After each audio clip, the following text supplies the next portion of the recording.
Pour enchaîner sur notre dernier épisode, on en était, si je me rappelle bien, à Kant, non?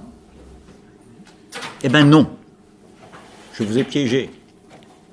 Oui, on en était à Kant comme repère, s'il fallait un nom propre, mais je voudrais vous mettre en garde contre la personnalisation qu'impliquent ces noms propres. Vous voyez, je reprends un peu toujours ma petite antienne depuis le tout début du cours, quand je vous disais ne comptez pas sur moi pour assister à de la baston entre les grands noms de la philosophie, en opposant Platon à Aristote, Épicure à Spinoza. Je préfère insister sur ce qu'ils ont tous en propre comme philosophes en quête de la Sophia. Mais donc c'est un petit peu lié à ça, et très précisément surtout parce que on en était à nous. Voilà ce que j'aimerais qu'on dise. C'est la modernité qui est en train d'apparaître. C'est nous, c'est vous, c'est moi, à ce moment-là. On est à la fin du XVIIIe siècle. Je ne vais pas me répéter, mais vous voyez bien que la révolution industrielle anglaise vient de se produire, la révolution politique française qui se produit au moment même où Kant travaille à son énorme édifice critique, au point que ça le bouscule, comme on l'a vu dans ses petites habitudes, puisqu'il va franchir la fameuse limite de ses promenades pour être le premier à avoir des nouvelles de la prise de la Bastille. C'est quand même une époque pas banale. Et donc, quand je dis Kant, je veux bien qu'on dise on en était à Kant, si Kant n'est simplement que le repère nominal qui exprime de la manière la plus adéquate, la plus impressionnante, et la plus rigoureuse surtout, qui fait un peu le bilan du surgissement, de l'apparition de cette modernité. J'insiste sur la coupure que présente cette modernité dans ce petit préambule. Je rappelle que s'il y a une idée qui unifie tout le siècle des Lumières, tout le mouvement qui va se terminer par les craquements auxquels je faisais allusion, craquements dont nous connaissons encore les effets, je ne dis pas nous subissons, parce qu'il y a aussi des effets positifs, dont nous connaissons encore les effets, ce siècle n'est pas homogène, quoi de plus opposé que Voltaire et Rousseau, Voltaire, une espèce d'entrepreneur, on dirait aujourd'hui, n'est-ce pas? Très, très industrieux, astucieux. D'ailleurs, il avait une petite fabrique de soie à Ferney, là, en Suisse, et il comptait sur ses relations à Versailles, les marquises, pour faire la promotion et la pub. C'était un vrai entrepreneur.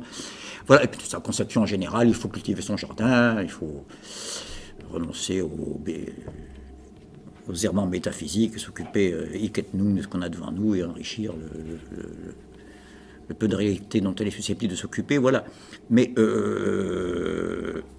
de plus opposé à Rousseau, qui donne la priorité aux politiques par rapport à ce qui semble s'appeler économique en termes autonomes. Je voudrais bien qu'on en arrive une fois à ce que vous fassiez des petits exposés.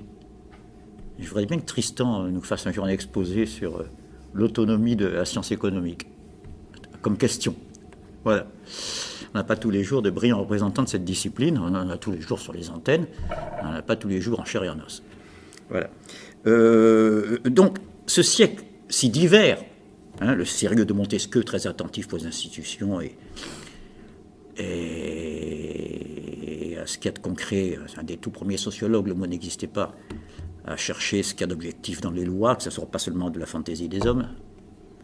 Quand je me suis mis à examiner les hommes, j'ai cru qu'ils n'étaient pas uniquement guidés par leur fantaisie. C'est la première phrase de l'admirable préface à l'esprit des lois. Eh bien, tout c'est clair. Qu'est-ce qui l'unifie malgré toutes ces divisions, malgré la lutte à mort de Voltaire et de Rousseau? C'est... Bonjour Sacha. Ça me fait plaisir. J'ai connu Sacha au sud du Sahara, au fond du Niger, ça me fait trop plaisir. Je ne l'ai pas vu depuis longtemps. Ce qui l'unifie, c'est la valeur bonheur. C'est le siècle qui a osé le premier parler de bonheur comme valeur. Pas du salut. Le salut, ça existait avant, bien sûr. Regardez, le siècle d'avant, Pascal, toute l'œuvre de Pascal est consacrée au salut de l'âme. La jouissance, on en parle aussi depuis l'Antiquité, la jouissance, le plaisir passager, les épicuriens, les libertins du XVIIIe siècle, c'est pas ça qui manque, c'est l'apogée du libertinage, n'est-ce pas? Dans ces deux sens, dans le sens des mœurs, bien sûr, Casanova, Don Juan, Marquis de Sade, bien sûr, mais aussi dans la pensée, car c'est une pensée très sérieuse, hein, la pensée. Les libertins, c'est aussi la liberté de penser, c'est ceux qui étaient atomistes et matérialistes en pleine monarchie absolue, quand même, hein, les Cyrano de Bergerac, Gassendi et autres. Underground de la pensée officielle de l'époque, si vous voulez. C'est un petit peu ça, les libertins, c'est le underground de la pensée classique, de la métaphysique classique.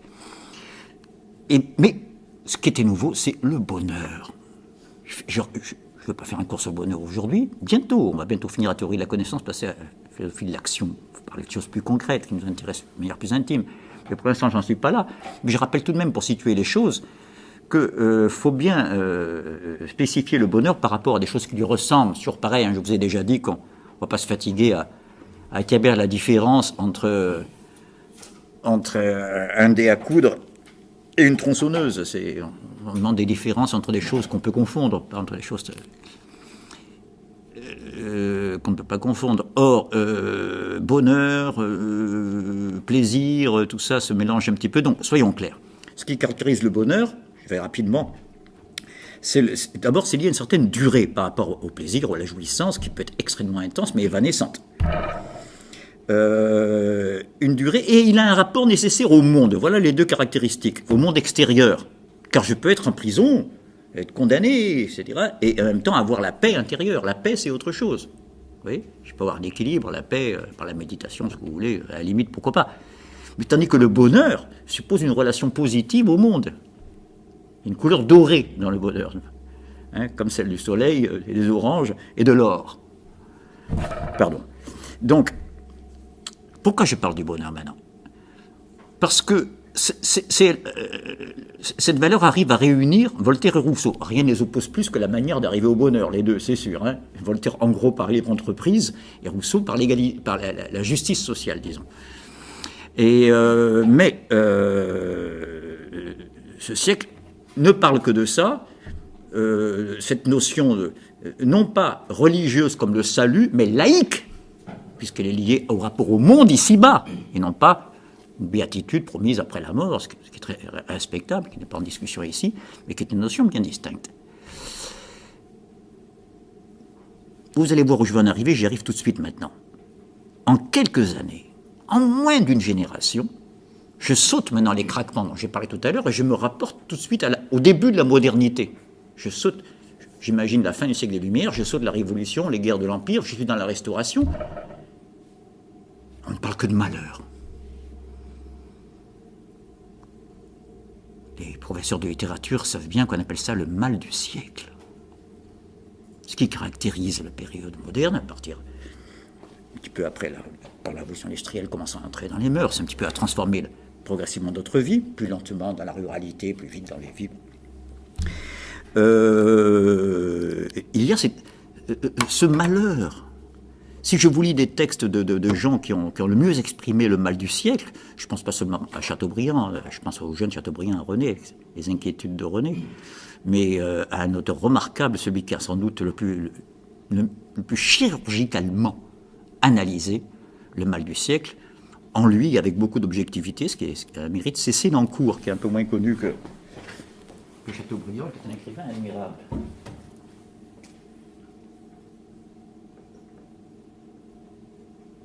Il n'y a rien après le R.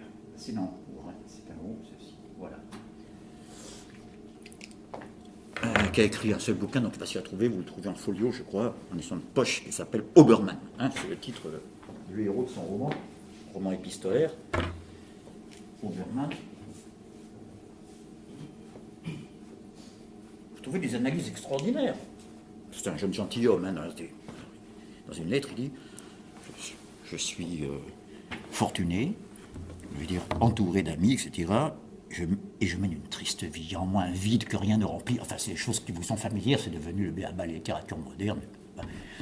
Mais ce mal du siècle, qui avait encore un côté un peu voluptueux chez les romantiques, chez Lamartine, une espèce de plaisir de volupté, de la mélancolie que Rousseau inaugure.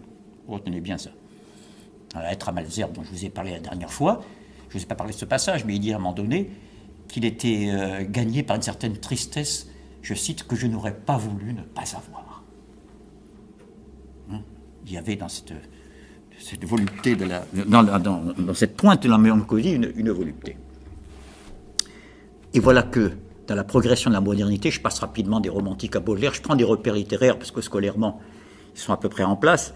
Avec Baudelaire, c'est le spleen, un mal du siècle qui s'aggrave, et qui comporte tout d'un coup une dimension physique. Chez Baudelaire, le spleen, il y a aussi une espèce de, on dirait aujourd'hui, à l'époque, on disait idiosyncrasie, psychosomatique, de souffrance psychosomatique, n'est-ce pas? Et plus une angoisse, plus des sensations extrêmement pénibles qui n'ont plus rien à voir avec la volupté de la mélancolie. D'ailleurs, vous avez un texte de Baudelaire, si vous voulez opposer les deux, tenez, la volupté de la mélancolie des romantiques avec le côté extrêmement angoissant du spleen baudelairien. Vous avez un poème qui s'appelle La cloche fêlée, qui est court comme un sonnet, 14 vers, et qui vous fait passer, c'est l'alchimie poétique, c'est extraordinaire, qui transmute, pour parler comme les alchimistes, la mélancolie du début en cauchemar en 14 vers, vous allez voir. Il est amer et doux, voilà la mélancolie romantique, il est amer et doux pendant les nuits d'hiver d'écouter près du feu qui palpite et qui fume, les souvenirs lointains lentement s'élevèrent au bruit des carillons qui chantent dans la brume. On est bien là, vous avez vu déjà, un petit feu dans la cheminée, la petite cloche qui fait des carillons, petite musique, ça chénifie là, ou encore mieux, comme au XVIIe siècle, je paye des musiciens. Proust à l'agonie dans sa chambre, il ne quittait plus comme ça, il faisait venir le quatuor Calvé, qui étaient les meilleurs interprètes de la musique moderne, c'est-à-dire de Debussy, Ravel à l'époque. Et quand ils avaient fini de jouer les derniers quatuors de Beethoven, il sortait clignement de son lit et il les inondait de billets, comme ça. Ça, c'est bien comme chénifie, Je finirai mon dernier exemple là, mais alors Wagner, c'est encore mieux. Wagner, il avait le beau-père, tout le monde n'a pas ça. Il avait épousé une fille de Liszt. Liszt, c'est le plus grand virtuose de tous les temps. Vous dites n'importe quoi, tu vas me jouer ça?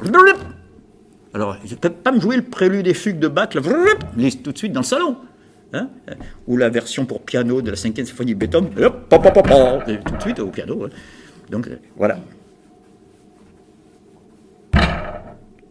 Il est amer et doux pendant une nuit d'hiver d'écouter près du feu qui palpite et qui fume, les souvenirs lointains lentement s'élever au bruit des carillons qui chantent dans la brume. Bienheureuse, c'est pas le malheur, bienheureuse la cloche au gosier vigoureux, c'est une théorie de la communication, si vous regardez bien, de l'information, au gosier vigoureux qui, malgré sa vieillesse, c'est vieux les églises, alerte et bien portante, jette fidèlement son cri religieux, ainsi qu'un vieux soldat qui veille sous la tente. On a la sécurité en plus. L'église et l'armée. La cloche, l'église. Ainsi qu'un vieux soldat qui veille sous la tente. Et l'armée.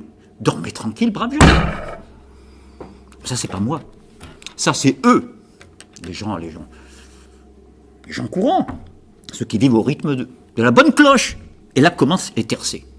Ça ne fait jamais que 8 vers pour l'instant. Moi, mon âme est fêlée. Hop, à la ligne. Moi, virgule, mon âme est fêlée. Donc, il se compare à une cloche. Mais une cloche qui n'aurait plus de fonction, puisqu'elle est fêlée. Le but d'une cloche, c'est de porter loin. Elle est fêlée. Je vous dis, une théorie de l'information. Et lorsqu'en ces ennuis, au sens très fort du XVIIe siècle, reprend Baudelaire, là, ça veut dire les angoisses, c'est pas du tout les ennuis. Et lorsqu'en ces ennuis, elle veut de ses chants peupler l'air froid des nuits, attention au crescendo, il arrive souvent que sa voix affaiblie semble le râle épais. On est loin de... Il est amer et doux pendant les nuits d'hiver. Semble le râle épais d'un blessé qu'on oublie au bord d'un lac de sang, sous un grand tas de morts, et qui meurt sans bouger dans d'immenses efforts. On est en plein cauchemar, en 14 vers. Qu'est-ce qui s'est passé? Voilà, je m'attarde un peu à vous montrer les enjeux du moment qu'on est en train d'étudier, et que nous relions pour l'instant au patronyme de Kant. Ce qui est bien légitime, mais pour vous dire que ça dépasse largement la personne, voire même l'œuvre de Kant, même si c'est dans l'œuvre de Kant qu'on va voir le mieux se développer et se clarifier ces problèmes que je voudrais aborder. Alors, j'enchaîne maintenant. Le problème que j'ai soulevé la dernière fois, et auquel le kantisme tente d'apporter une solution, c'était celui que j'avais posé sous la forme de la question « Comment se fait-il que ça marche ?» si vous vous rappelez bien. Nous élaborons des concepts, nous, les savants, élaborent des concepts, ces concepts s'allongent en jugement, les jugements en raisonnement, etc. Et puis voilà comment on s'approprie le monde, le mouvement des marées, de la lune, voilà comment la pensée de cet animal qui sort à peine de la forêt, là, s'approprie tous les mouvements de l'univers en 6 lignes de la gravitation universelle de Newton. Bien, Le problème, c'est pas que ça marche, ça c'est un fait, c'est pas à contester. C'est comment se fait-il que ça marche? Je vous ai dit la dernière fois que j'aimerais bien que ce devienne une question pour vous. Et pour vous y aider, je vais vous citer une des plus belles phrases d'Einstein, qui a une portée épistémologique considérable, parce qu'il pose très bien le problème. L'étonnant, dit-il, n'est pas que nous puissions connaître le monde, mais que le monde soit tel qu'on puisse le connaître. Vous voyez? Là, ce n'est pas le physicien qui parle, c'est un vrai philosophe des sciences et de la connaissance. Ça va loin. L'extraordinaire n'est pas que nous puissions connaître le monde. Moi, Einstein, je suis un bon physicien, connaître le monde, on y arrive, ça va. Puis on a des prédécesseurs, on n'a plus qu'à... on a Newton, tout ça, on n'a plus qu'à porter le relais un peu plus loin. Mais comment ça se fait que ça marche? Comment ça se fait que le monde soit tel qu'on puisse le connaître? Et je vous avais dit la dernière fois que la question avait attendu la modernité. Oui, pourquoi j'ai fait ce long préambule sur la modernité? Pour se poser, parce qu'auparavant, la religion, la réponse religieuse, précédait la question, qui donc ne pouvait pas se poser. Dieu a créé le monde et notre esprit de telle manière que le monde soit connaissable par notre esprit.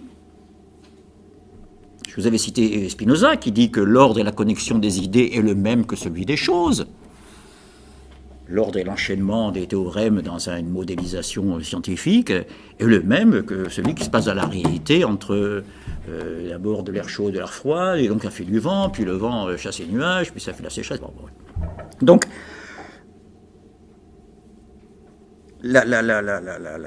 l'hypothèse religieuse, qu'elle soit directement religieuse ou qu'elle soit présente par la médiation de la métaphysique, dont je vous rappelle que l'Ancien Régime, en particulier le XVIIe siècle, voit l'apogée. L'apogée de la métaphysique classique, c'est Descartes, Leibniz, Spinoza, Malebranche, cette époque-là. Tout ce qui précède Kant, précisément.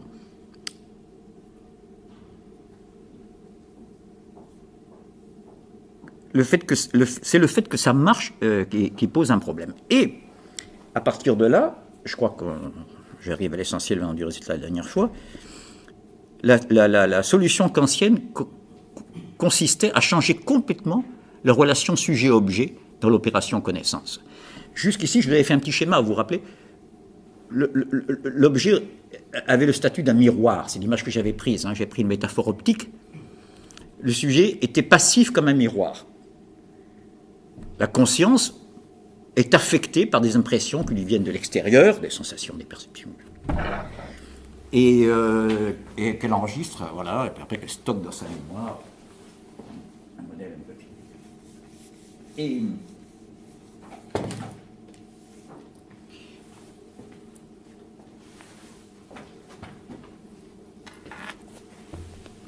alors que, toujours en restant dans le champ des métaphores optiques, s'il fallait comparer le sujet tel que le voit Kant à un objet optique, j'avais pris l'exemple du prisme et non pas du miroir.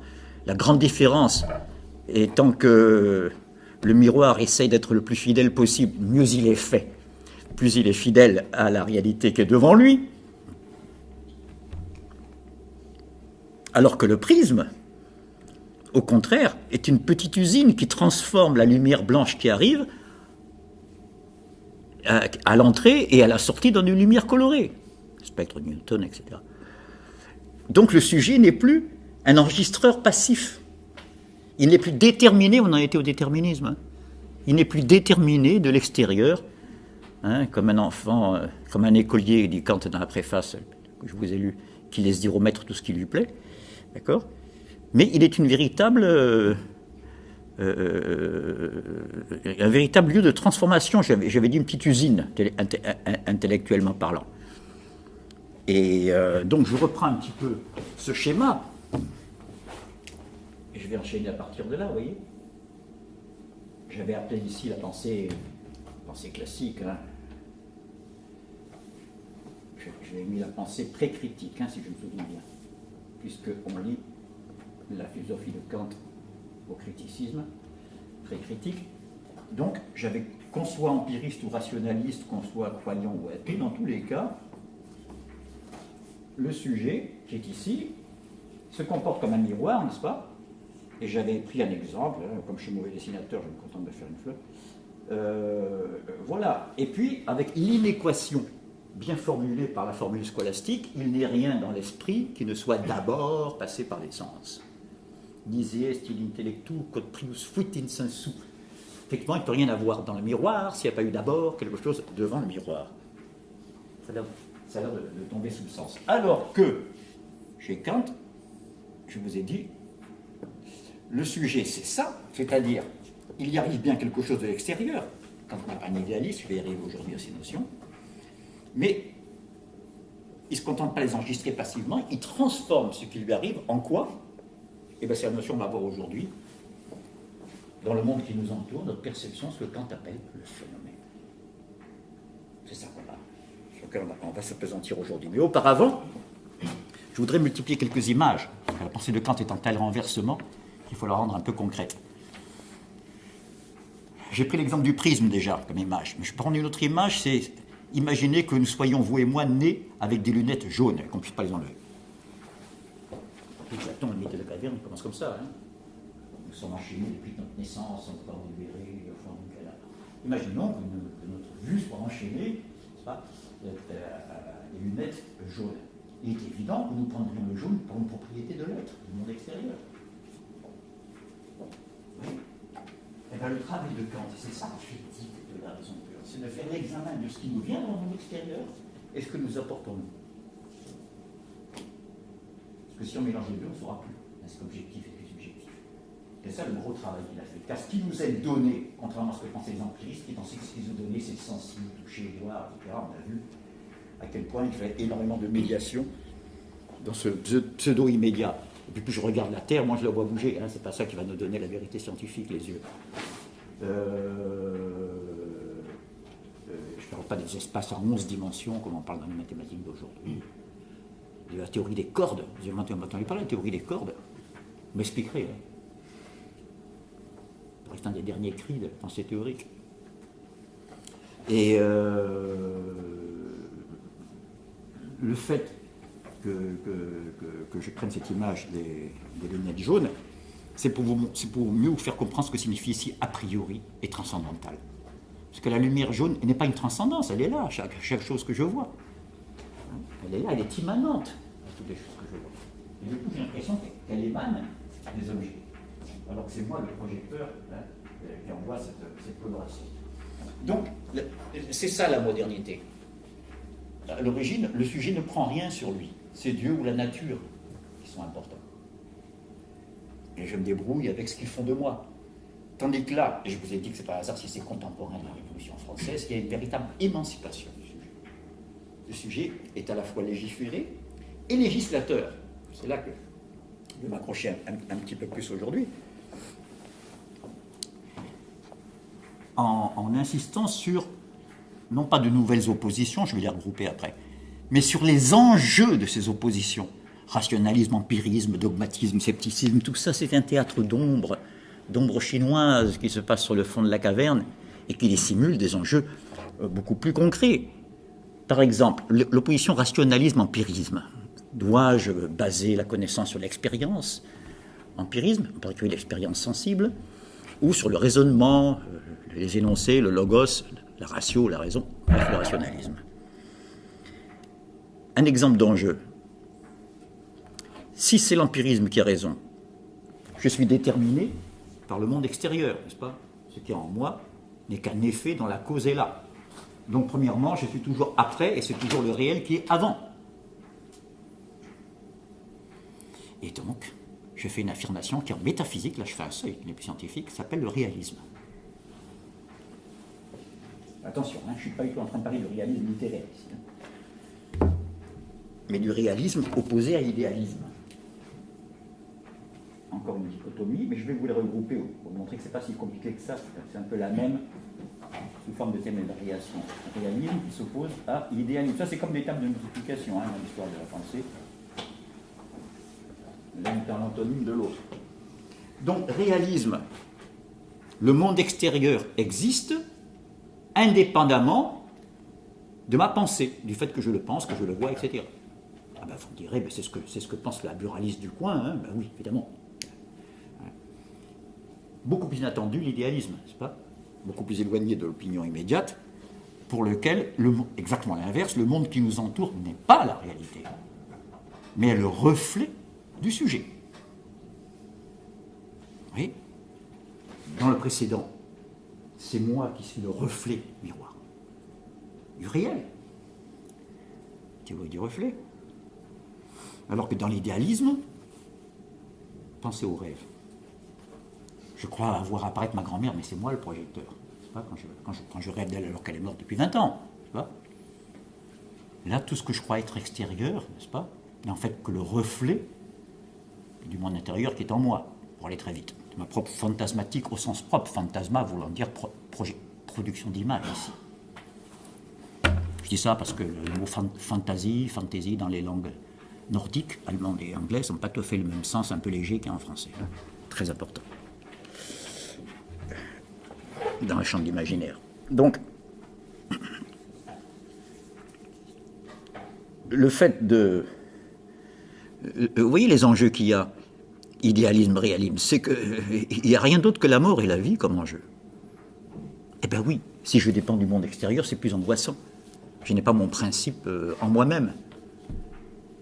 Tandis que si je distingue l'âme du corps, le corps partie périssable et l'âme partie immortelle, bon ben, je sauve un peu les billes. Il y a ces enjeux-là derrière. Ce que Kant va appeler les intérêts de la raison. La raison est prodigieusement intéressée chez Kant. C'est pas bien, dans la connaissance, on doit être désintéressé. Dans la connaissance, il ne faut pas que je dise ce qui est bien ou ce qui est mal selon moi, ou ce qui est beau et ce qui est laid, mais ce qui est vrai et ce qui est faux. Ce qui n'est pas du tout pareil, que ça me plaise ou pas. Il faut dire ce qui est, hein, je rappelle les fondamentaux qu'on a vu depuis le début dans la connaissance, et laisser à la morale, au droit, ce qui doit être. Le doit être. Donc en principe, si la raison a des intérêts, c'est pas très bon pour la connaissance. Eh bien c'est bien ce que dit Kant, il est sévère pour la raison plus que pour l'entendement. Il est sévère pour la raison dans l'opération connaître. Parce que la raison a des intérêts. Et quelquefois, au nom de ces intérêts, elle bouscule un peu l'entendement. Et c'est ça qui fait les grandes théories métaphysiques, qui cherchent à unifier tout d'un coup le champ du savoir d'une manière un peu hâtive et dogmatique. Là où l'entendement s'appliquait à aller pas à pas. Alors très rapidement, le schéma de la connaissance pour Kant, il se déroule comme ceci. Il y a plusieurs instances, ce que Kant appelle des facultés en nous. Au front, c'est-à-dire au contact le plus immédiat, proche du monde extérieur et du réel, à la réception, c'est le cas de le dire, puisqu'il parle de réceptivité. À la réception, il y a, bien sûr, ce qu'il appelle la sensibilité, les sens. La faculté, la sensibilité.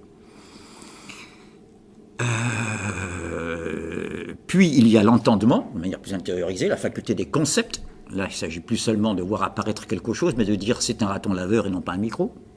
Les concepts. Classement, catégorie, etc. Et puis il y a la raison, qui est la faculté des fins, qui réfléchit sur les fins que je dois poursuivre. Or, la force de Kant, c'est d'avoir montré que dès la sensibilité, donc la partie apparemment la plus passive, si vous regardez mon miroir, etc., il y a déjà un travail du sujet. Alors je l'ai esquissé un peu rapidement la dernière fois. C'est la première partie de la critique de la raison pure qui a pour titre l'esthétique transcendantale, l'esthétique étant prise ici au sens propre, c'est la théorie des sens, hein, au sens de l'anesthésie, hein, on supprime la sensibilité au sens physique. Et dans l'esthétique transcendantale, on a ce résultat assez incroyable, c'est que l'espace et le temps, qui étaient jusqu'ici les cadres du monde extérieur, hein, on l'avait déjà noté la dernière fois, sont apportés par le sujet. Quand Kant fait l'examen critique, c'est ça, vous voyez, critique a la même radicale que crible. Vous savez ce que c'est qu'un crible, un tamis à la cuisine? Il y a ce qui doit passer et ce qui ne passe pas. Il y a les bonnes graineries et les petits cailloux. Et donc,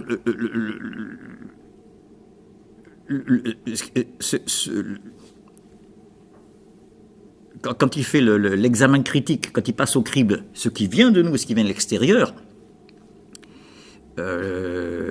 il parle, pour ce qui est l'extérieur, du divers. Le divers de la sensation nous est apporté par l'extérieur. Il dit aussi la matière. La matière est apportée par l'extérieur. Par contre, la forme est apportée par l'entendement. C'est ça que je vais développer. Mais dès le niveau de la sensibilité, l'espace et le temps sont déjà une mise en ordre du réel. L'ordre du temps suit la succession. L'ordre de l'espace suit au contraire de la simultanéité. Dans l'espace, les choses sont simultanées, sont dans le même temps. partes, extra partes, comme disaient les scolastiques, hein, partie à côté de chaque partie, à l'extérieur, chaque partie étant extérieure à l'autre, si vous voulez. Et pour ceux qui avaient naïvement cru jusqu'à Kant que notre connaissance de l'espace était elle-même dérivée de la sensation, Kant rappelle qu'aucune sensation n'est possible si l'espace n'est pas donné d'abord. C'est pas un d'abord chronologique, c'est plus grave, c'est un d'abord logique, c'est encore plus fort. Je vous avais donné l'exemple de la perception musicale la dernière fois. Hein. Essayez donc d'écouter une note de musique si le temps n'est pas donné d'abord. Il faut qu'elle dure un intervalle de temps, peut-être même infime, pour que le son soit perceptible. Donc le temps est une catégorie ici est déjà présupposée. Donc, si je prends ça, le temps et l'espace basculant dans l'intériorité, les grands enjeux qui précédaient Kant, les grandes oppositions idéalisme-réalisme, si l'idéalisme qui a raison, l'âme est éternelle, c'est oui, c'est les grands enjeux.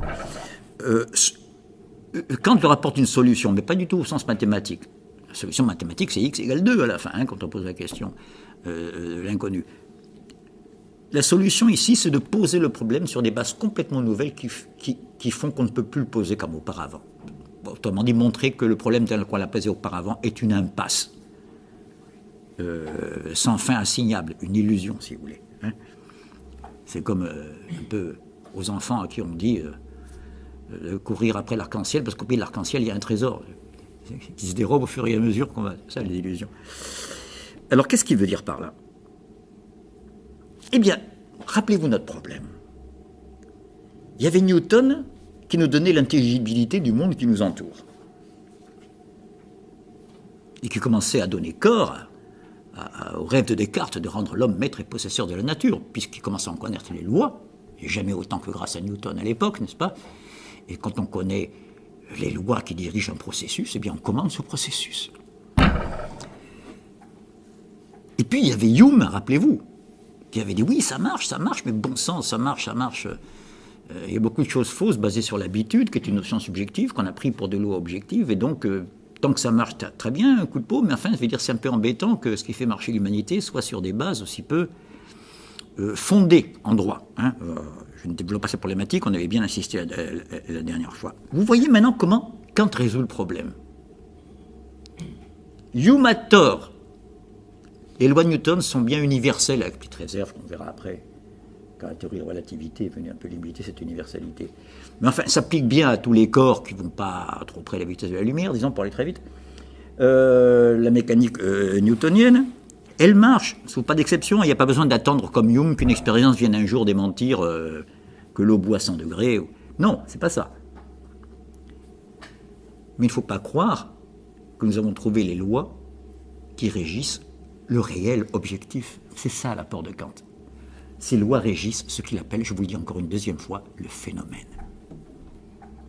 Or, le phénomène, ce n'est pas quelque chose qui existe ni qui n'existe pas. Pardon. On arrive aux choses sérieuses. Les choses sérieuses ne sont jamais dans les extrêmes, hein, mais dans le milieu un peu trouble où les extrêmes sont obligés de se compromettre l'un avec l'autre. Là.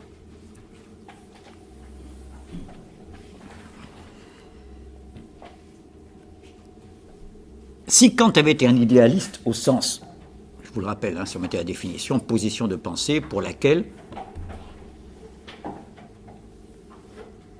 ma conscience existe indépendamment du monde extérieur et le précède, et le monde extérieur n'est que son reflet, etc. S'il avait été un idéaliste, il aurait dit l'ensemble du monde extérieur est le produit des catégories de notre entendement. Il ne dit pas ça. Il ne dit pas que le monde... Il ne dit pas que nous sommes responsables de l'existence du monde extérieur. Ce serait un basculement dans l'idéalisme métaphysique. Il dit que nous légiférons. Ce n'est pas parce qu'on légifère sur un peuple qu'on a créé ce peuple. La législation ne donne que la forme, la règle du comportement que doit avoir le peuple, mais il n'est pas responsable de l'existence, de la naissance de ce peuple. C'est très important.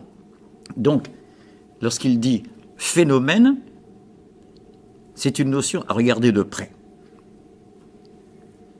C'est opposé, comme toujours quand c'est un peu compliqué, penser à son opposé, ça devient lumineux. il oppose le phénomène à ce qu'il appelle la chose en soi, an sich. Et je vois ce livre. Comment est ce livre en lui-même, c'est-à-dire quand je ne le perçois pas, quand je ne le regarde pas, car c'est déjà une connaissance embryonnaire de le regarder. C'est déjà une activité de moi comme sujet, n'est-ce pas? Et pour cause, hein, la mouche qui le regarde n'a pas du tout la même vision. Hein, je sais pas, vous connaissez un petit peu. La mouche a des facettes sur les yeux, elle est sensible à des couleurs que nous ne voyons pas et vice-versa. Les femmes, au moment où elles sont enceintes, sentent des odeurs qu'elles ne sentent plus quand elles ne sont pas enceintes. Je veux dire, notre perception est aussi un effet de l'état du corps. Et les chevaux s'affolent très facilement, vous savez, ils sont souvent peureux parce qu'ils ont au contraire des yeux loupes, n'est-ce pas, qui font que un petit chien qui passe comme ça leur donne l'impression qu'un buffle est en train de leur rentrer dedans. Donc je veux dire, ils sont soumis à des paniques. Donc cet objet en lui-même, tel qu'il est en soi, je ne le saurai jamais, et personne ne le saura jamais. Nous ne pouvons connaître que la manière dont il nous apparaît. Nous, pas de m'apparaît à moi, hein. On n'est pas dans le subjectif et le caprice individuel, là, Kant n'est pas tout à fait idiot. Mais la manière dont nous ne pouvons connaître que sa phénoménalité, c'est-à-dire sa présence dans le temps et dans l'espace. Et il va même jusqu'à, vous me direz, c'est une limitation de la connaissance, il dit on ne pourra jamais connaître la réalité en elle-même. Ça a l'air simple à entendre, hein, mais c'est une notion complexe, celle de phénomène, parce qu'elle est mixte entre la réalité en soi objective du réaliste, n'est-ce pas, et le pur subjectivisme de l'idéaliste qui ne voit exister que sa propre pensée. C'est beaucoup plus synthétique la position de Kant avec la notion de phénomène. Oui, Newton est objectif, et non pas dans la subjectivité de l'habitude. Ses lois ont plus d'objectivité que le simple fait d'être dû à l'habitude de voir ainsi, mais parce qu'elle s'applique non pas au monde qui existe en soi, mais au phénomène. Vous voyez, il y a une limitation, presque une humiliation de la connaissance chez Kant. C'est-à-dire que la connaissance a l'air de se passer toujours un petit peu à la surface. Alors, le phénomène, il est produit par quoi? Par... Bonjour.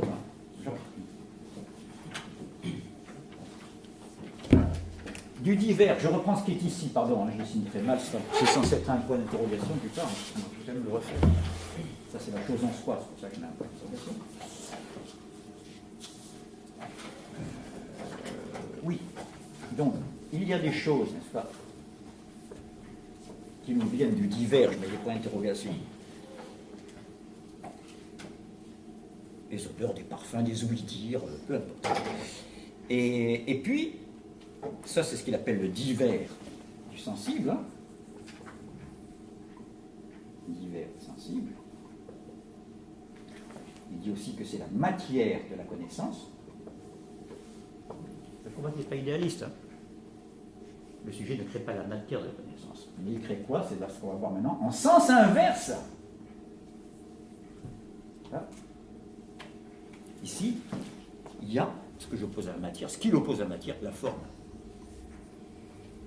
Quelque chose devient objet de ma perception, et moi, j'appelle ça boîte d'allumettes. Les concepts ici. Et c'est la collaboration des deux, la matière apportée à l'esprit et la forme apportée par l'esprit qui constitue le phénomène. À charge pour nous, philosophes, surtout philosophes critiques comme Kant, de faire le tri. Je crois bien un tri, le crible. Critique et crise, et crible pour le même radical. C'est ça. Ce qui passe, ce qui ne passe pas. Ça passe ou ça casse. C'est ça les cribles. Voilà notre nouvel objet. Est-ce que le réel existe indépendamment de moi, hein, ou est-ce qu'il n'est qu'une, comme le rêve, n'est-ce pas, qu'une représentation? C'est le titre de l'ouvrage le plus célèbre de Schopenhauer. Le monde comme volonté et représentation. Voilà les grands idéalismes. Vous savez bien ce que ça veut dire. Ça veut dire qu'il n'existe que la volonté, mais c'est une grande inconnue, un peu comme le point d'interrogation là. Parce que dès qu'elle se manifeste sous forme de Forstein, une représentation. Même sans ce côté, fort, c'est ce qui est devant. Fort 1 de rideau. Hein. Nous avons affaire pour nous. Je ne suis pas en train de vous dire que Kant je vous dis que le monde qui nous entoure, le monde sensible, est un monde d'apparence. Parce qu'on pourrait comprendre ça. Hein. Si c'est ça, 20 siècles avant, c'était dit par Platon et par les tas d'autres gens, mais surtout par Platon, qui a fait avec force que la réalité est intelligible et que le sensible nous en éloigne. Et que l'humain aussi, c'est une énergie en maître. Voilà. Parce que là, le monde de la géométrie, des idées éternelles, A plus grand que B implique que B plus petit que A. Je veux dire, dans ce monde-là, il ne bouge pas, il n'est pas dans la temporalité, il n'est pas vrai le mardi et faux le mercredi, etc. Il est vrai à Paris et faux à New York. Non, non. C'est du sûr. Mais ça au prix de faire l'impasse sur tout le monde qui nous entoure et d'aller fuir là-haut dans le cosmos noétos, le monde qu'on ne peut que penser. C'est le même no que dans nous-mêmes d'ailleurs. Le monde intelligible. Donc, si Kant s'était contenté de dire le monde qui nous entoure, c'est pipeau, c'est le fond de la caverne, il renouvellerait la geste platonicienne. Il ne dit pas ça. Il ne dit pas que c'est une apparence, il dit que c'est un phénomène. Là, je suis obligé encore d'écrire. Je vous ai déjà dit que je ne suis pas Heidegger pour mettre... je ne suis pas un heideggerien français pour mettre un mot allemand entre parenthèses à chaque mot français. Un bouquin. Mais là, de temps en temps, il le faut, parce que c'est les précisions. Apparence. Se dit en allemand Schein. Vous retrouvez les langues nordiques. En anglais, to shine, c'est briller. Briller, c'est apparaître. Parce que tout ce qui brille n'est pas or. Méfiez-vous des apparences. Schein, qui donne aussi schön, beau. Beau, il faut bien que ça paraisse. Voilà. Et schauen, voir. Et anschauen, l'intuition. Oui, c'est des radicaux qui sont assez riches. Alors, phénomène.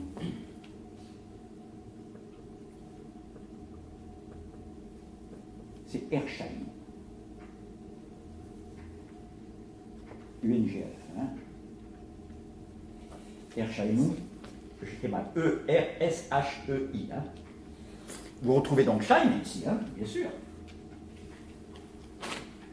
Mais avec tout d'un coup une activité. Erscheinung, c'est l'équivalent en allemand comme suffixe de sion. Hein. Comme on dit, comme on oppose la liberté, c'est un état, à la libération, qui est un acte. C'est ça, c'est pas apparence, c'est apparition. C'est plus actif. Déjà. Comme s'il ne s'agissait pas d'une collection de quelque chose, comme ici, mais comme s'il y avait quelqu'un là-dessous, qui cherche à apparaître. Voilà. La grande révélation de Kant, c'est entre le sujet et l'objet, et bien il y a le sujet lui-même. Mais toute une partie du sujet qu'il ignore. Et en tant que philosophe, c'est bien notre but, connais-toi toi-même, n'est-ce pas? De ne pas trop ignorer ce qui fait proprement partie du sujet. Donc il faut prendre connaissance de toute cette activité complètement inconsciente, pas du tout au sens freudien, hein, mais complètement inaperçue de la conscience, qui fait qu'à chaque instant, je soumets la réalité qui m'entoure à ce qu'il appelle d'ailleurs des catégories. Hein. Le temps et l'espace ne sont pas encore des catégories, c'est un petit peu avant les catégories, c'est ce qu'il appelle les formes a priori de la sensibilité. Vous savez bien ce que ça veut dire. Quant à l'avantage de parler précisément, une fois qu'on le sait, c'est très simple. Ça veut dire d'abord que c'est des formes, il n'y a encore rien dedans. C'est un cadre, mais il n'y a pas de tableau. C'est des formes. A priori, elles ne viennent pas de l'expérience. Au contraire, elles vont servir à la fonder. Forme a priori de la sensibilité. Elles vont fonder l'expérience sensible, le voir, le toucher, etc. Dans les catégories, par contre, je vais vous le faire comprendre comme ça, les catégories. Imaginez que je revienne le premier cosmonaute de la planète, je dis même pas Mars, je prends la planète d'une galaxie encore bien plus éloignée, et je reviens et je fais une conférence. J'ai un sac où j'ai ramené un objet qu'on n'a encore jamais vu sur Terre, qui n'existe que dans cette planète. Alors je fais un petit peu mousser l'assistance, je fais semblant d'ouvrir mon sac, puis devinez comment il est, vous voyez. Mais vous savez déjà, sans l'avoir jamais vu, il y a des choses que vous savez de cet objet. Vous ne pouvez pas m'en dire quelques-unes qui sont valables pour tout objet. Pardon? Il est étendu, bravo. Il occupe un certain espace. Que cet espace soit de 300 000 km ou d'un dixième de micron, Il occupe un espace, sinon c'est pas un objet. Et ça, on n'a pas eu besoin de l'expérience, c'est pas aller regarder dans le sac. Il occupe une certaine durée. S'il occupe un espace, c'est qu'il occupe une certaine durée.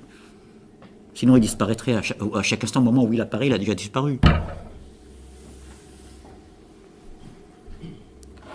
Si je prends les catégories, parce que Kant va faire une véritable table des catégories, avec sa table de 12 catégories, comme des tables de multiplication, on a à peu près tous. C'est ce que Aristote appelait, parce que le mot catégorie existe déjà chez Aristote, même si elles ont une fonction différente. Aristote dit, et c'est une bonne définition, les catégories, c'est les prédicats les plus généraux de l'être. On vient de le voir avec mon exemple de l'objet qui revient de la planète Mars, là. Je sais pas. Quoi qu'il puisse y avoir de particulier dans cet objet dû à son environnement, à la planète d'où je l'ai ramené, il n'empêche qu'il y a des prédicats généraux de tout objet, comme d'occuper une certaine étendue, une certaine durée, etc. Et j'arrive maintenant à des catégories comme celle-ci. Si je prends la catégorie de la quantité, tout objet a un côté par lequel il se prête à la mesure, par exemple. Et bien, Kant va diviser la catégorie quantité en 3 moments. Hegel lui rendra hommage d'avoir compris ce mouvement de la triplicité, déjà, à savoir la quantité unité, voilà la thèse, antithèse pluralité, hein, c'est d'accord, la pluralité s'oppose à l'unité, synthèse,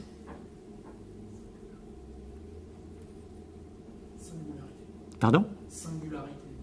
Non, ça va avec la singularité, c'est le premier, là, qu'est-ce que j'ai dit ? L'unité, voilà, l'unité singulière. Hein. Mais c'est bien d'y penser.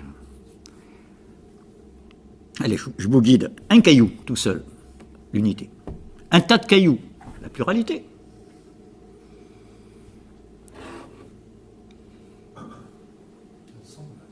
Ah, moi j'aime bien ce mouvement que tu as fait, l'ensemble, oui. Eh bien, il n'y a pas un mot pour ça. Pardon ? Le concept de caillou, c'est qui est commun à tout. C'est la totalité. Qu'est-ce que c'est qu'une totalité ? C'est une pluralité ramenée à l'unité. Toute totalité est unitotale, n'est-ce pas ? Un tas de cailloux ne peut jamais être une totalité. C'est une pluralité indéfinie. Vous rajoutez un caillou, vous en enlevez un, ça reste un tas de cailloux. Vous m'enlevez le cervelet, il n'y a plus de Paganini. Dans un être organique, c'est à ça qu'on pense quand on pense aux totalités d'abord. Dans un être organique, les parties ne sont pas distribuées au hasard comme dans un tas de cailloux. Vous prélevez un caillou, vous ne pouvez pas reconstituer à partir de ce caillou la forme qu'avait le tas ou dont il a été extrait. Par contre, avec une dent de dinosaure, depuis le XVIIIe siècle, et Buffon, n'est-ce pas, on peut reconstituer entièrement la totalité de l'animal d'où cette partie a été préservée, ce qui prouve que c'est plus qu'une partie. Car si c'était les parties d'un tout, comme dans le tas de cailloux, on ne pourrait pas le reconstituer. C'est que c'est un organe. Par exemple, si les dents sont comme ça, c'est un herbivore, et donc il aura un estomac comme ceci, un peu comme celui de la vache, et non pas comme celui d'un carnivore, avec des canines pointues pour trancher la viande, pour la déchirer. Il y a une logique de la totalité, comme si toutes les parties conspiraient entre elles dans la totalité. Donc vous voyez bien, hein, le travail que fait Kant, thèse, unité, antithèse, pluralité, synthèse, totalité. Une pluralité ramenée à la totalité, une pluralité ramenée à l'unité. Je signale au passage, je creuse un peu là, c'est un peu abstrait, mais ça nous entraîne les méninges pour mieux voir des choses plus simples tout à l'heure et qui sont très importantes. Et les enjeux ne sont pas négligeables. Si j'en étais à la totalité, je vous ai dit, l'exemple emblématique d'un tout organique, c'est le monde du vivant. Précisément parce que chacune des parties n'est concevable qu'en fonction du tout. La dent n'est pas quelque chose qui est indifférent à l'estomac et vice-versa.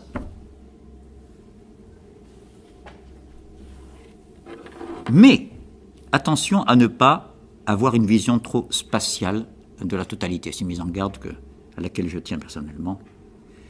Qu'apprenez la plante, justement. À chaque instant, elle est totale. Qu'elle soit comme cela, ou comme ceci 2 mois après, si je l'arrose bien, etc.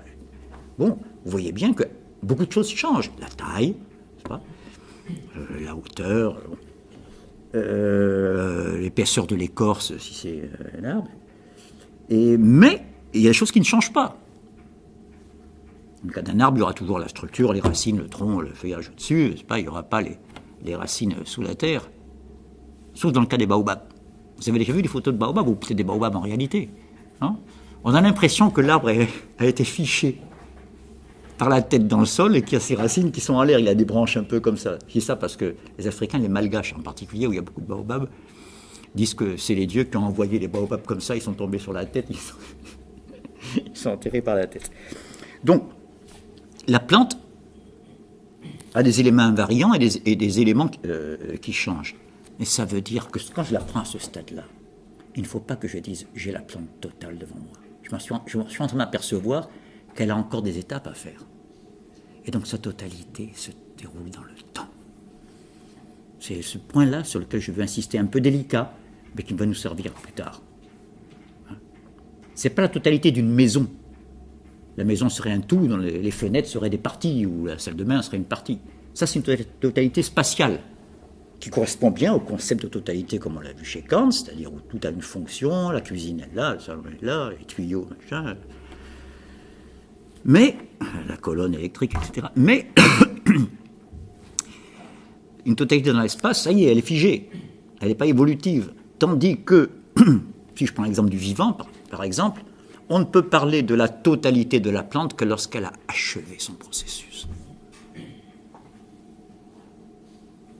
Je vous le dis comme ça parce qu'il y a loin, n'est-ce pas, de la totalité à la totalisation. J'en profite,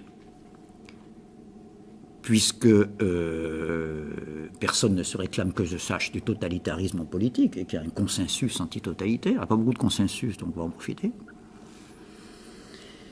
Que je m'inscris en faux complètement contre une définition de totalitarisme la plus popularisée, et qui a son origine chez Hannah Arendt, dont je rappelle quand même qu'elle a été l'élève du plus nazi des philosophes. J'insiste pas, si vous voulez le débat, on fera un débat là-dessus. Mais je vous dis ce que je pense. Or, ce que je reproche à ces conceptions, pour l'instant, je fais des insultes, donc c'est pas très convaincant. Ce qui est plus important, c'est que le discours qu'on entend en général, c'est le pauvre individu écrasé par la société globale qui l'environne. Donc le bon individu, c'est celui qui va être valorisé par les anarchistes en 68, c'est celui qui se rebelle contre l'établi, c'est l'élève qui dit que le prof est un fasciste parce qu'il a mis son bureau à 50 cm au-dessus et non pas est venu s'asseoir au milieu des élèves, etc. Je caricature un peu. Et une seule chose qui est grave là-dedans, c'est que 30 ans après, il y a Marine Le Pen. Parce que quand on banalise le fascisme comme ça, c'est plus dangereux le fascisme. Comme disait Gluskar, sous les pavés, Le Pen. Méditez cette phrase profonde de Gluskar, sous les pavés, Le Pen. Et il a dit ça à une époque où il n'y avait que le père. Il avait le pif. Je continue mon histoire totalitaire. Ce que je lui reproche, c'est de prendre le contre-pied de la réalité. Qu'est-ce qu'il y a de monstrueux dans les figures historiques que nous associons au totalitarisme et que nous avons raison de condamner? Qu'il s'agit des grandes purges staliniennes, qu'il s'agit de la barbarie nazie. Qu'est-ce qu'il y a de commun? Une société qui écrase l'individu? Moi, je vois juste l'inverse. Je vois une partie qui écrase le tout. La race unique, au détriment de l'humanité. On prélève comme ça une race de seigneurs. Il a tous les droits, les autres n'en ont pas. Le parti unique. Oui ou non? C'est pas la totalité qui règne. Si c'était la totalité, ça veut dire toi, lui et moi, on règne aussi. La totalité, c'est tout. Dans le tout, rien n'est laissé de côté, oui ou non? Si le tout était au pouvoir, ce serait la meilleure nouvelle pour la démocratie. Ça, on vous le dit jamais. On vous dit que rien ne serait pire que la totalité au pouvoir, évidemment. Parce qu'on remplace le concept de totalité que je suis en train de penser, de travailler avec vous, par une représentation, qui sont les grandes manifestations à Nuremberg, etc., ou les défilés sur la place rouge.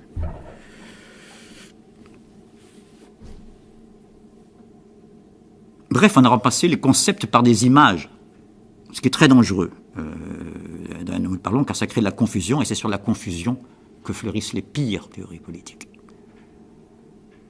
Sur le milieu du segment, là où les extrêmes se touchent presque, et donc on ne sait plus qui est progressiste, qui est conservateur, qui est nazi, qui est communiste. On ne sait plus. Comme c'est très à la mode, ces pensées-là, je me permets de le signaler au passage, ces pensées rouge-brun.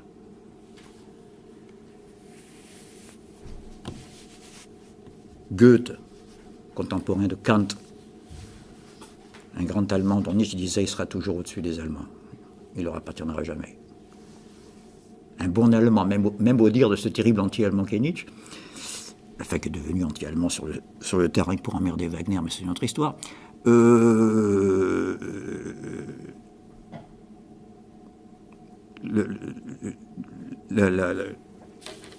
héros de Goethe, Faust, son héros le plus connu, il y a une scène tout au début du Faust comme ça où il s'applique dans son laboratoire à traduire le début de l'évangile selon Saint Jean, le fameux prologue de Jean, au commencement avec la parole, le verbe.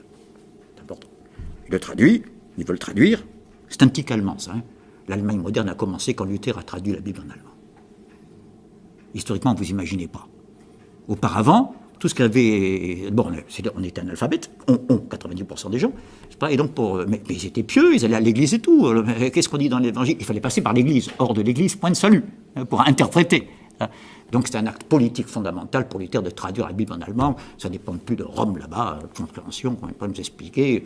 De Rome où les palais se construisent, on paye Michel-Ange avec nos impôts à nous Allemands. Et des vieilles histoires, tout ça. Hein. Oh, à la réforme, on va arrêter de payer Rome. Non, même, zut alors.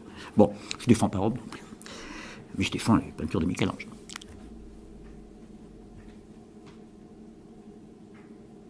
Il traduit, au commencement était la parole. Parce qu'il va pas, il faut que l'esprit m'inspire. Vous savez, l'esprit dans le monde protestant, c'est une belle coutume chez les protestants. Chacun peut monter en chair, même s'il n'est pas consacré comme un prêtre, et faire un sermon. C'est intéressant. Prêche. L'esprit ne m'inspire pas. C'est pas possible que la parole ait créé tout ce qui nous entoure. La parole, c'est évanescent, c'est faible. Alors, je corrige, au commencement était la volonté. On sent déjà une progression d'objet vers le sujet, si vous regardez bien.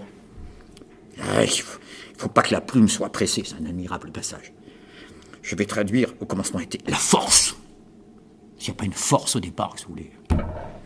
Je fais une petite parenthèse, mais j'avais un ami agrégé de physique qui me disait, quand je lui demandais l'énergie c'est quoi exactement, il me disait, écoute, donne-moi le concept d'énergie et je te donne tout le reste. C'est-à-dire, je ne peux pas le définir, mais si tu me la donnes, vous me corrigez si je me trompe, hein, je peux définir tout le reste en physique comme concept. Bon, la force. Et puis finalement, il écrit rayonnant, l'esprit m'a inspiré, au commencement était l'action. Admirable passage. Bien avant que Marx dise jusqu'ici les philosophes n'ont fait qu'interpréter le monde. La parole, nous voulons le transformer. Action. Vous voyez, c'est des dichotomies qui hantent la modernité.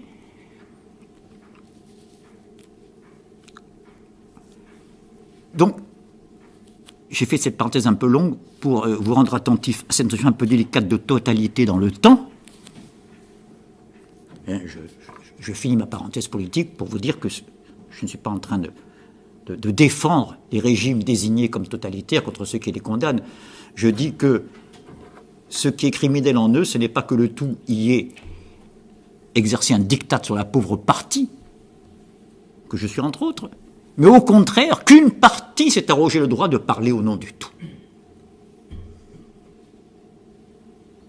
Je vous dis parti unique, je veux dire la race unique, on pourrait dire aujourd'hui la pensée unique ou le marché unique. Vous voyez, là, ça commence à être dangereux. Ça commence à être dangereux quand on veut que tout le réel se conforme, n'est-ce pas, à la loi qui est propre à une seule partie. Les Grecs avaient un admirable mythe pour ça, un mythe auquel on devrait penser chaque fois qu'on est tenté par le formalisme. Pas par la forme c'est très fort de travailler dans le formel, les formes, les mathématiciens, c'est des formes pures, mais dans le formalisme, l'idéologie de la forme. Très beau mythe qui est le mythe de Procuste, que certains ont sans doute entendu parler en mythologie, n'est-ce pas? Procuste était un de ces brigands, un de ces bandits qui vivaient sur les carrefours, des routes peu sûres de l'époque. On parle d'insécurité aujourd'hui, ça fait rigoler. Et un de ces monstres auxquels Thésée ou Hercule, n'est-ce pas, a purgé la terre. C'est nos potes, ça. Ils aménagent la terre pour que l'homme puisse y vivre, les héros, les demi-dieux. Donc, celui-là, alors sa fantaisie à lui, c'était de choper les passants au carrefour et de les étaler, alors, d'après les traductions, c'est un lit ou une table, peu importe, un espace plan. Et il fallait que la personne enlevée fasse exactement, vous voyez le formalisme, la longueur de la table. S'il est un peu plus grand, ben on coupait. Si c'est trop petit, il est tiré. Comme quelqu'un qui écartèle. Voilà. Ça montre bien, vous savez, ils ont l'air de rigoler, mais il n'y a pas de plus grande criminalité en histoire que lorsqu'une abstraction veut absolument forcer le réel à lui être adéquate. Et Hegel a fait une très belle analyse du processus de la terreur pendant la Révolution française, et c'est un admirateur de la Révolution, pas de la terreur spécifiquement, mais de la Révolution française. Et il dit, c'est typique du formel au pouvoir, la vertu au niveau formel, et on finissait par couper les têtes comme des choux. C'est son expression. Il y a eu beaucoup plus meurtrier que ça. Je vous rappelle quand même que malgré tous ces abus et le sang qui a été versé, la Révolution française, en combien d'années, Catherine, à peu près? Nous avons une meilleure historienne de Paris avec nous, ça fait plaisir. 3 ans. La Révolution française en nombre d'années à peu près 4 ans, non, à peu près. Non, la Révolution jusqu'au Directoire. Oui, enfin, en gros, la prise de la Bastille au Directoire, ça fait quoi? Ça fait pas beaucoup, hein. Ça fait de 89 jusqu'à 95. Voilà, 6 ans d'ailleurs. Et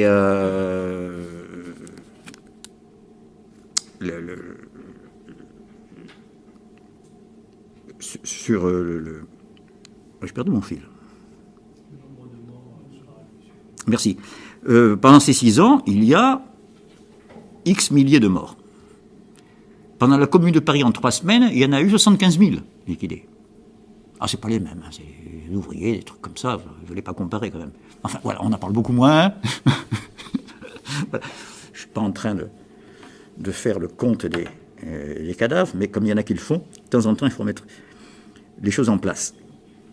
Et je ne parle pas des morts qui n'intéressent personne, qui sont contemporains du monde dans lequel vous avez vécu, des quasi 3 millions de morts en Angola, pas des nègres, on s'en fout.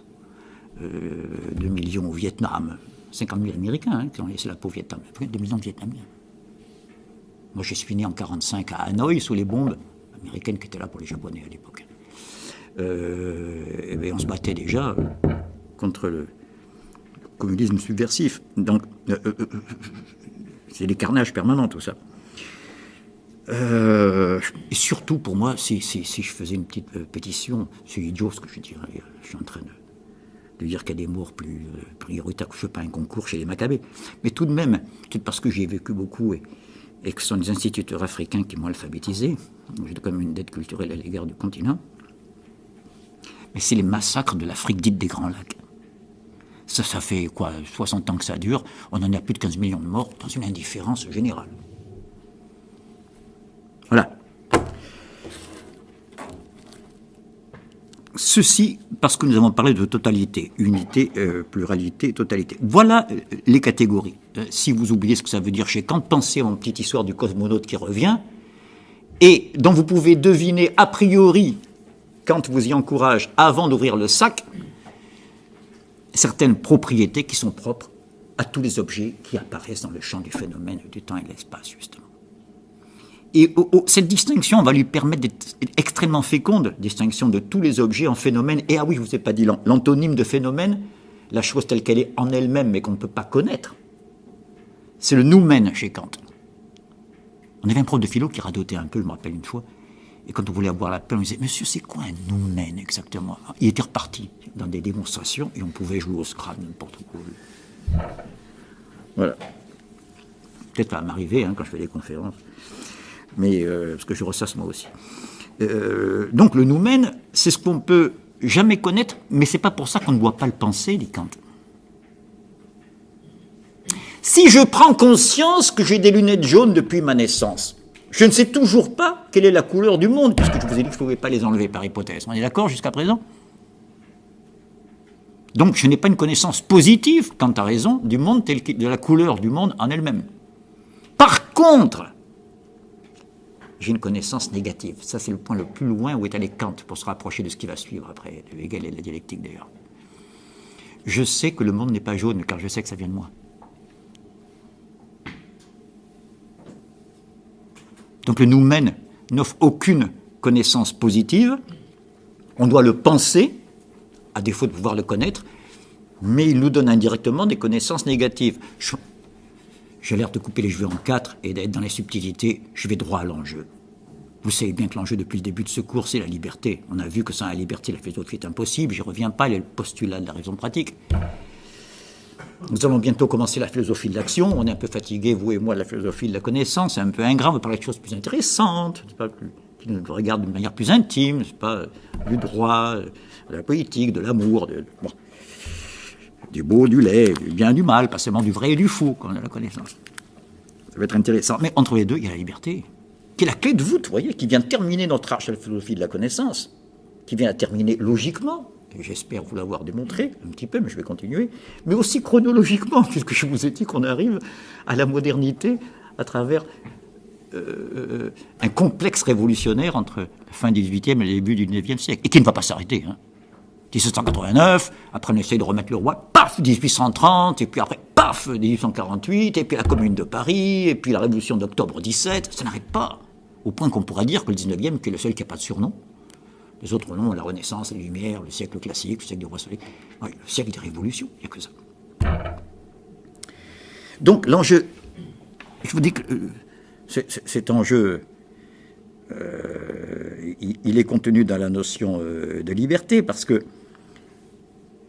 je reparle de liberté au moment où je suis en train de parler de connaissances négatives. Quel rapport?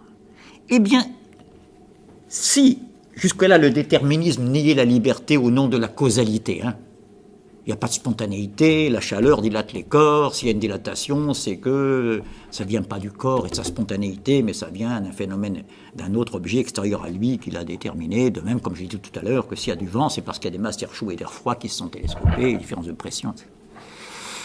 Là, on est dans l'ordre du temps, de la succession des causes et des effets, vous êtes bien d'accord? La causalité suppose l'ordre du temps. C'est même grâce au sens de la causalité que nous avons en tant qu'hommes que nous avons des repères dans le temps des fois, n'est-ce pas? On peut déduire de la forme d'un estuaire d'une rivière si elle a charrié des cailloux depuis les hautes montagnes ou si elle a navigué longtemps en plaine en faisant des méandres, etc. Donc, nous tenons ici un petit peu le loup par les oreilles.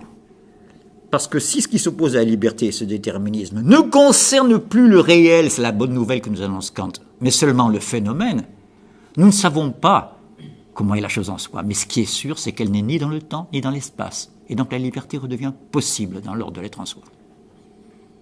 Possible.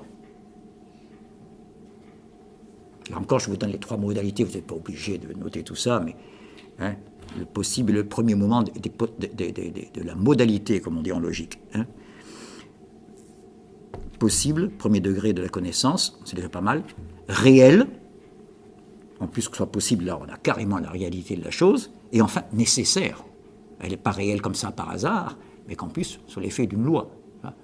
Voilà, possible, réel, nécessaire, sont les trois progrès dont rêve toute connaissance scientifique. Pour qu'un phénomène soit possible, il suffit qu'il n'enferme pas de contradiction. Voilà. Ça ne veut pas dire qu'une chose va exister après. Je vous ai dit l'autre jour que la proposition un château de 2 millions de pièces en a 2 fois plus qu'un château qui n'en a qu'1 million, qui est un énoncé parfaitement vrai qui ne correspond à aucune réalité. C'est là qu'on voit la disjonction de vérité et de réalité. Il n'empêche que la notion n'est pas impossible un château en millions de pièces. Elle n'enferme aucune contradiction, tout simplement. Comme dit, quelques difficultés. Mais l'homme en a vu d'autres.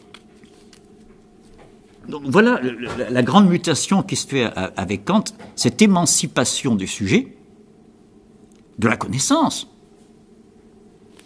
qui ne se contente plus du critère de vérité qui avait prévalu jusque-là. Je vous le dis, le grand critère de vérité de la pensée scolastique qui a régné pendant des siècles, c'est que la vérité, c'est adéquatio rei et intellectus. Il y a vérité lorsqu'il y a adéquation entre ce que j'ai dans ma tête et la chose dont je parle, ce qui semble là encore tomber sous le sens.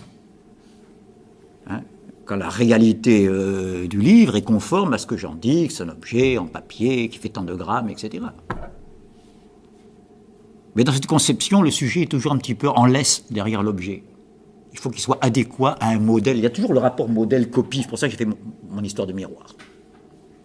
Dans mon histoire de miroir, c'est le sujet qui est copie et c'est l'objet qui est le modèle.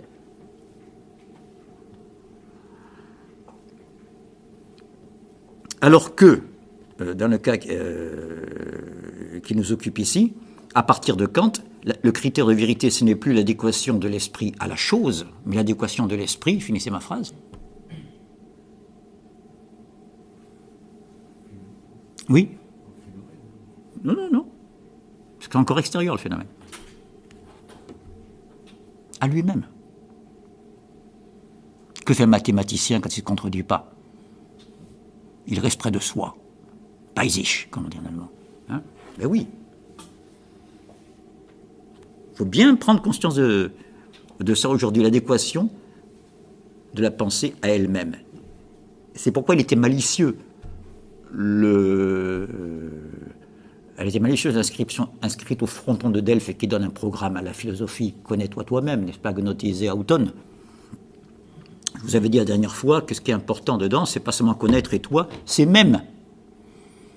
Qu'est-ce qui fait qu'il y a un invariant, le même, l'identité, qui se maintient en moi, entre le bambin que j'étais quand j'avais 8 ans, voilà, et maintenant, et les changements physiques, de caractère, d'humeur, etc.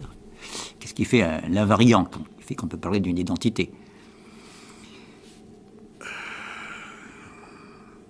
Tous les philosophes se sont heurtés à ce problème de l'un, du multiple, de l'identité et de l'altérité. Les Grecs, pour s'entraîner, se posaient ce genre de difficultés qui sont excellentes pour exercer notre esprit logique. À partir de combien de cheveux un chauve est un chauve? À partir de combien de cailloux on a affaire à un tas? Est-ce que 2 cailloux, c'est un tas? On peut discuter. Les Grecs adoraient ce genre de discussion. C'était des commerçants, à l'origine. Il faut discuter dans le commerce. Comme on dit en Afrique, il faut parler seulement. Et tout s'arrange. Avant la guerre. Entre la crise et la guerre, il faut quand même parler un petit peu.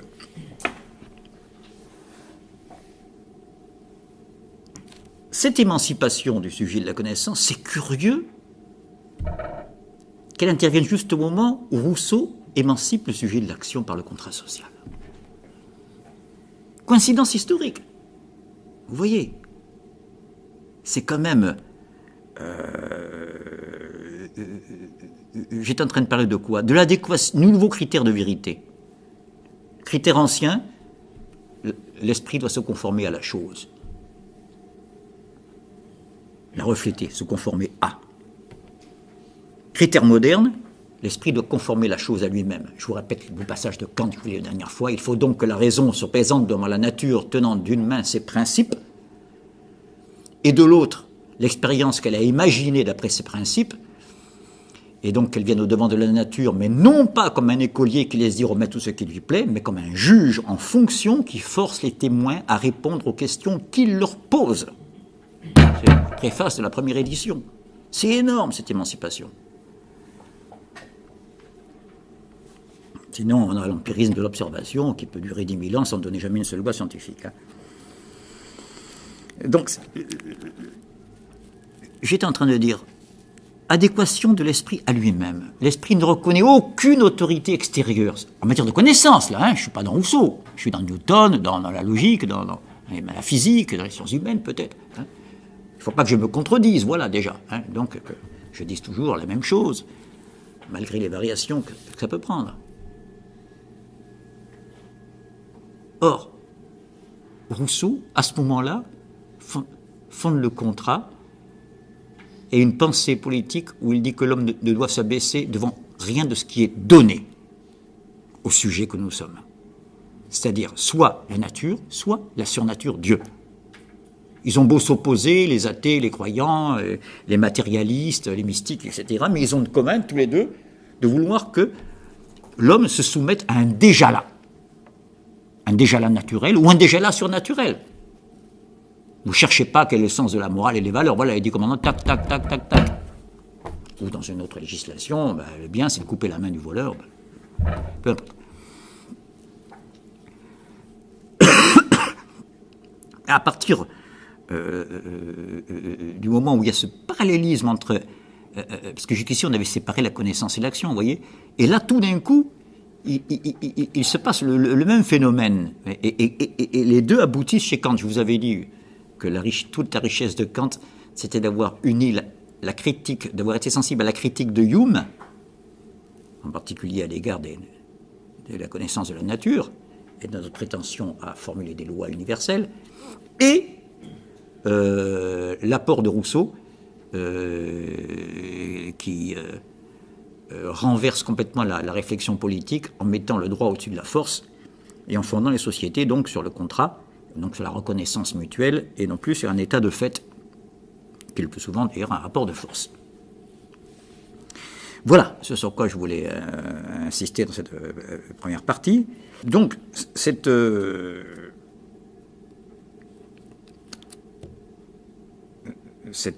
renversement de perspective a reçu sous la plume de Kant une expression qui est devenue célèbre. Il appelle ça une révolution copernicienne. Pourquoi il dit? Parce que quand on regarde ce qui s'est passé avec Copernic, avant Copernic, on ne comprenait rien au système qui nous entourait, n'est-ce pas? Parce que nous étions immobiles et on laissait l'univers tourner autour de nous, n'est-ce pas? Les grandes orbes de Ptolémée, là. Et la révolution copernicienne a consisté à faire tourner le spectateur autour des étoiles, dit Kant. Le rendre actif, passer du centre à la périphérie. Eh bien, cette symbolique de révolution copernicienne, elle est permanente à partir de Kant dans l'expression de la modernité. Et si j'insiste là sur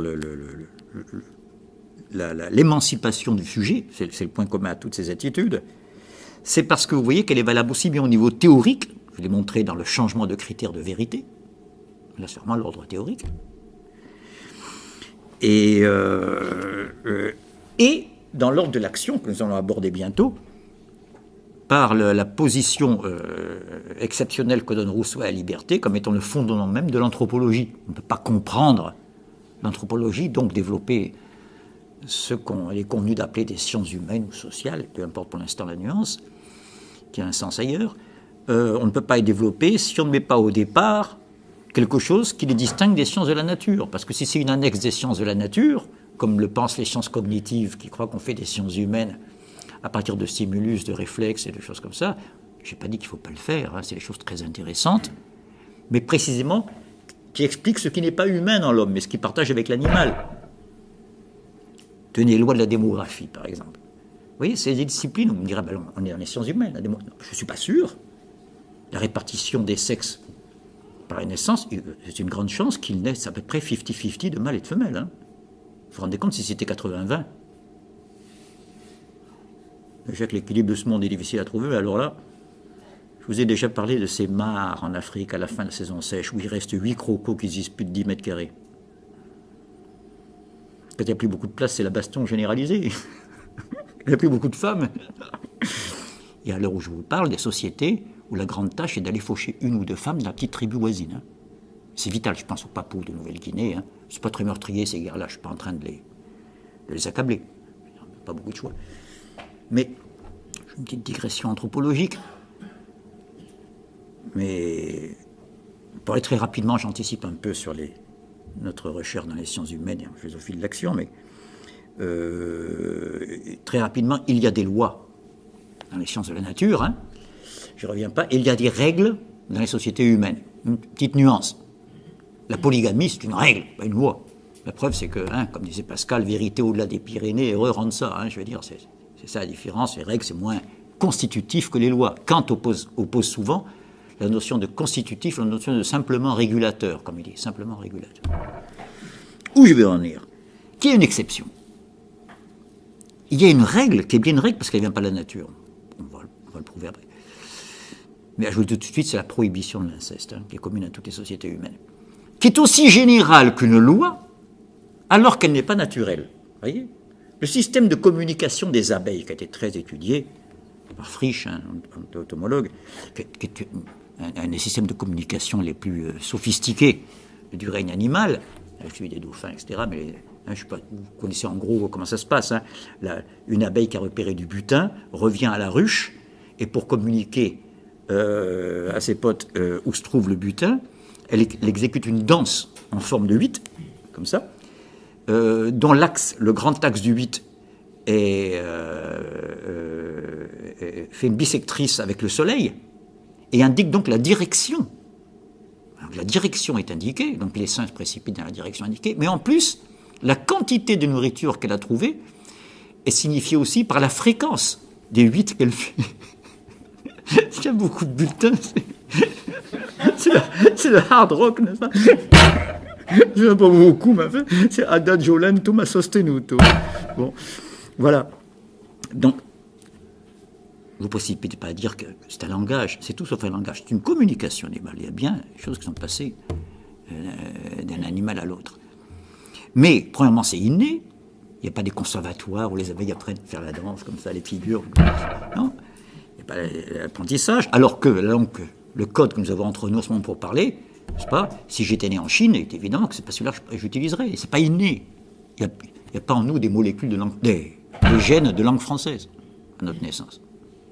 Non, mais il y a beaucoup de fantasmatiques, alors il faut cesser de temps en temps. Il y a des gènes de tas d'autres choses, la couleur des yeux, ce que vous voulez, de telle ou telle maladie, ce qui est déjà plus embêtant.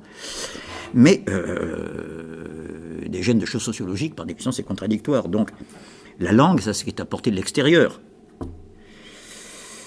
Plus grave, on avait parlé pour les enfants sauvages, le langage, c'est pas seulement la langue, et s'il n'est pas apporté au-delà d'un certain âge, il ne peut plus être acquis, n'est-ce pas ? Je pense aux enfants sauvages qui ont été étudiés, aux Mowgli réels, pas à ceux de Kipling. Donc,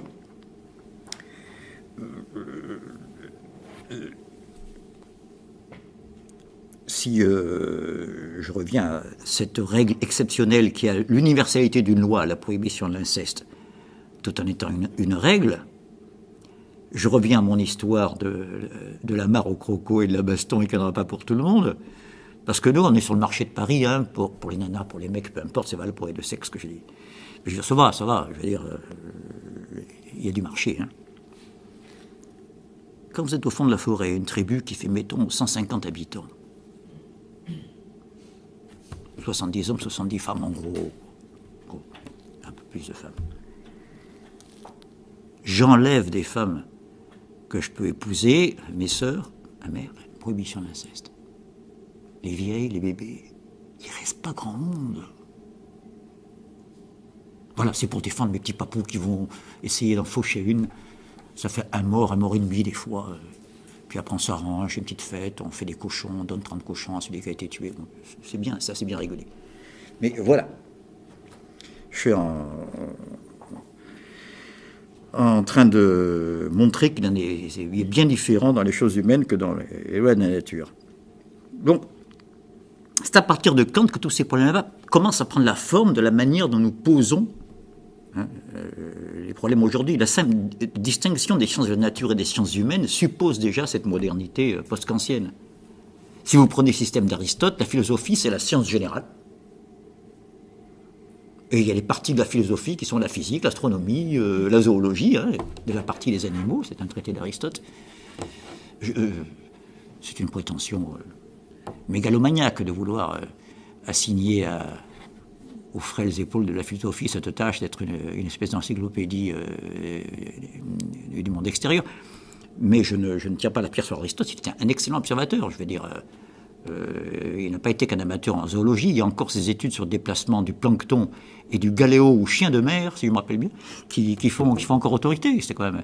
Et puis quand il était précepteur d'Alexandre, il va trouver la gâche, vraiment le boulot de rêve. Pour un Grec, n'est-ce pas, qui aurait dû être massacré par un Macédonien, il s'en tire bien. Il devient le précepteur du nouveau patron de l'univers. Non, soyons sérieux, quand Alexandre partait par ses campagnes vers l'Asie, il le flanquait de rabatteurs à lui pour amener des spécimens d'animaux, de plantes quand même. Hein, alors que Platon est plus fasciné par les mathématiques, par l'intemporel. Hein, Aristote est fasciné par le vivant, par la biologie. Voilà. Donc, on n'a pas attendu Kant. Ce qui est nouveau, c'est cette tendance du sujet à ne céder devant rien de ce qui est extérieur à lui. Quand Rousseau dit dans le contrat social l'impulsion du seul appétit est esclavage et l'obéissance à la loi qu'on sait prescrite, je vais insister sur le S apostrophe qui est la partie la plus importante de la phrase, même si ce n'est qu'une lettre, l'obéissance à la loi qu'on sait prescrite, et non pas qu'on m'a prescrit, est liberté. C'est bizarre comme définition, c'est intéressant. D'une part, ça vous le comprenez, je suis plus libre quand j'obéis à moi que quand j'obéis sous la contrainte, ça tout le monde sera d'accord. Mais obéir, moi je croyais être libre, c'était pas obéir. Hein? Pour Rousseau, il n'y a pas de contradiction entre obéir à la loi et être libre, du moment que la loi, j'y suis partie prenante. Je la reconnais comme mienne, et c'est celle que je referais si j'étais appelé à voter aujourd'hui. Voilà, je fais des tas d'hypothèses, n'est-ce pas ? que j'aimerais bien voir être vérifié dans la vie politique de tous les jours, mais enfin, après la Révolution, il y a des restaurations, on n'y peut rien. Nous ne vivons pas dans un monde révolutionnaire, nous ne vivons pas dans un monde réactionnaire. Nous vivons dans un conflit entre révolution et contre-révolution depuis la fin du XVIIIe siècle. Ça a l'air de rien, mais concrètement, ça compte un peu ce que je dis, parce que si vous mettez bout à bout les années révolutionnaires, ça ne fait pas grand-chose. Ça ne dure pas longtemps. La Révolution française, sans doute le plus grand gouvernement qu'a eu notre pays en nombre de nouveautés encore valable aujourd'hui, la Convention, sous la Révolution française, le système métrique, les ingénieurs, les trucs, c'est fantastique. Après quoi, quelques jours en 1830, 1848, la Commune, je ne la compte pas, j'ai une énorme admiration, mais parce que c'est une révolte. Écrasée dans le sang, ça n'a malheureusement pas pu être une révolution, c'est-à-dire une inversion de l'ordre des pouvoirs. C'est un terme qui vient de l'astronomie, hein, révolution. La révolution des astres, ce qui est en haut va en bas, ce qui est en bas va en haut.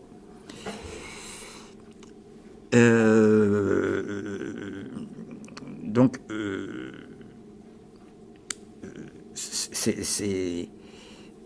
c'est précieux de voir que ça ne s'arrête plus à partir du moment où le sujet pose le problème de la liberté. On ne peut pas l'arrêter avec des diguettes. Hein. Voilà, c'est sur cette attention que je voulais vous attirer, mais surtout sur le côté complètement inconscient, n'est-ce pas, des catégories et des a priorités que développe Kant. Le sujet est beaucoup plus compliqué qu'il ne le croyait. Il se croyait simple, n'est-ce pas? Regardez le cogito cartésien, il n'y a rien, il y a le fait que je pense, puis après il y a un progrès, mais je suis une chose qui pense, reste cogitans, donc il y a quand même une existence. Et puis c'est un peu abstrait. Le sujet ne prend pas pour lui-même tout ce dont il est pourtant l'auteur. Et c'est important parce que j'ai dit le mot sujet pour éviter de dire soit la personne, soit l'individu, soit le singulier, on m'a dit tout à l'heure. Mais ce sont des notions précises, hein, on va peut-être mettre un petit peu d'ordre précisément dans ces notions. Dans l'individu, il y a un indivisible. Donc l'individu, c'est toujours une totalité. Si on ne peut pas le diviser, c'est qu'au départ, il est une composition. C'est entendu qu'on ne peut pas décomposer, si vous voulez, quand j'ai divisé. Donc l'individu, c'est une notion très complexe, une des plus complexes de la pensée. Peut-être penser qu'un des plus grands efforts d'intelligibilité qui produit l'humanité, c'est le système d'Aristote. Pour son époque, c'est fantastique tout ce qui a été éclairci. Le nombre de concepts qui ont été apportés, qui restent encore, vous voyez, genre, espèce, individu, on s'en sert encore à l'époque de Linné, au XVIIIe, pour classer le règne animal. Hein.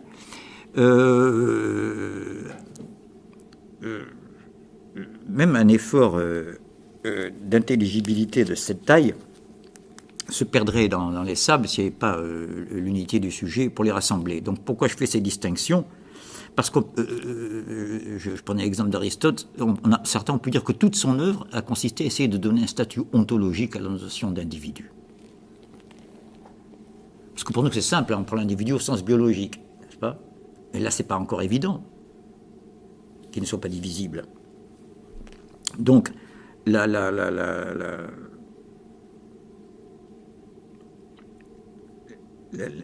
au moment où surgit cette modernité, la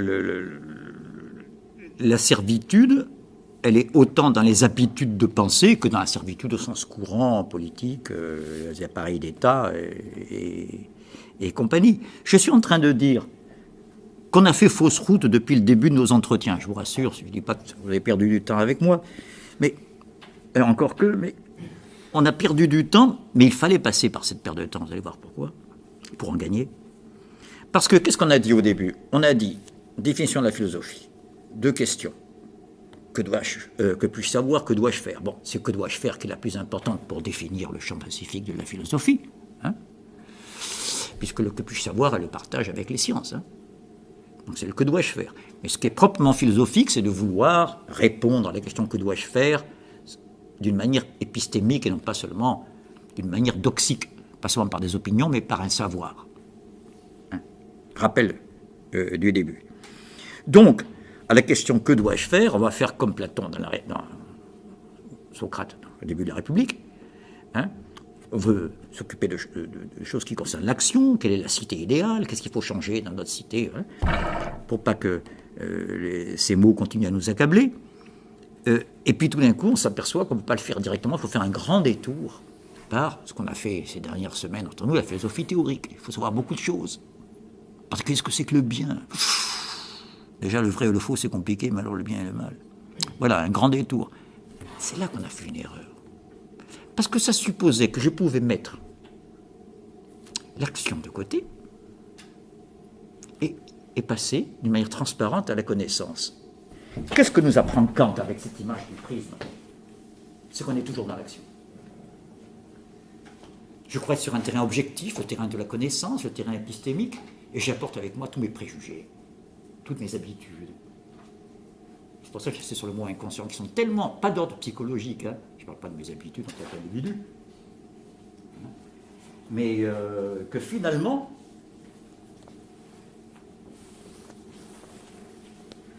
notre erreur a été consisté à confondre, distinguer et séparer. On a eu raison de distinguer le moment de la connaissance, il faut savoir ce qui est, que ça nous plaise ou pas, je l'ai dit tout à l'heure, et le moment de l'action, où il faut changer les choses. Agir, c'est ça. Que soit versé de l'acide sur de la craie, ça fait des bulles. Le calcaire est effervescent à l'acide. Toute action consiste à établir une altérité, un changement, sinon c'est pas une action, dans le monde qui entoure et non pas le laisser dans l'identité. C'est pourquoi, petite parenthèse, je suis agacé par la notion de développement durable. Je la trouve très sympathique, dans l'intention. Enfin, on ne peut pas demander à un cercle d'être carré. Développer, c'est changer, c'est pas durer, c'est le contraire. On ne peut pas. Qu'est-ce que vous voulez? Ça, c'est la flamme qui voudrait flamber sans bois. Et non, non, non. La flamme, elle croit qu'elle est la maîtresse, c'est elle qui dévore le bois. Sauf que quand il n'y aura plus de bois, il n'y aura plus de flamme.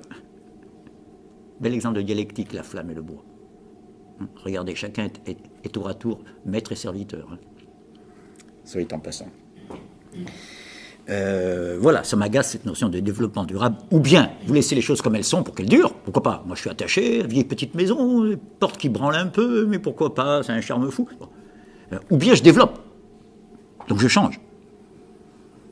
Le développement durable, c'est bizarre. Le changement durable.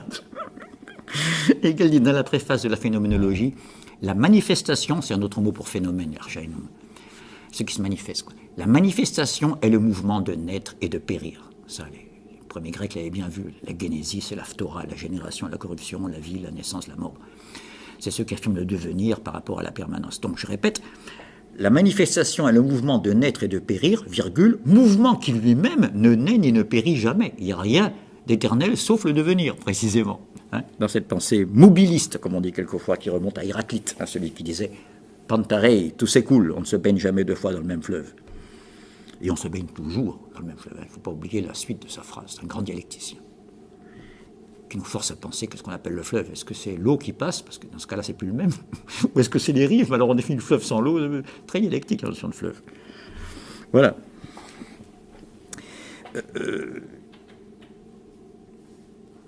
Nous sommes toujours dans l'action, je suis en train de dire, toujours en train de catégoriser, même voir une chose, c'est déjà lui imposer. C'est pas un certain statut. La vision est très aliénante. J'avais pris l'exemple, dans un tout autre contexte, de l'apport de Freud dans la thérapie des souffrances psychiques. Je rappelle qu'avant lui, on regardait le malade sous toutes les coutures. On l'examinait jusqu'à déceler le troisième lobe de Broca, qui est à l'origine des aphasies, ou le lobe temporal gauche. Oui, des localisations cérébrales, une espèce d'illusion de localisation cérébrale. Comme le fait qu'il y ait un bouchon place de la Concorde ne signifie pas que c'est la fonction. Enfin bref. C'est pas mon sujet aujourd'hui. Mais ce que fait Freud, c'est l'inversion de ce processus. Il n'examine pas le malade, il l'écoute.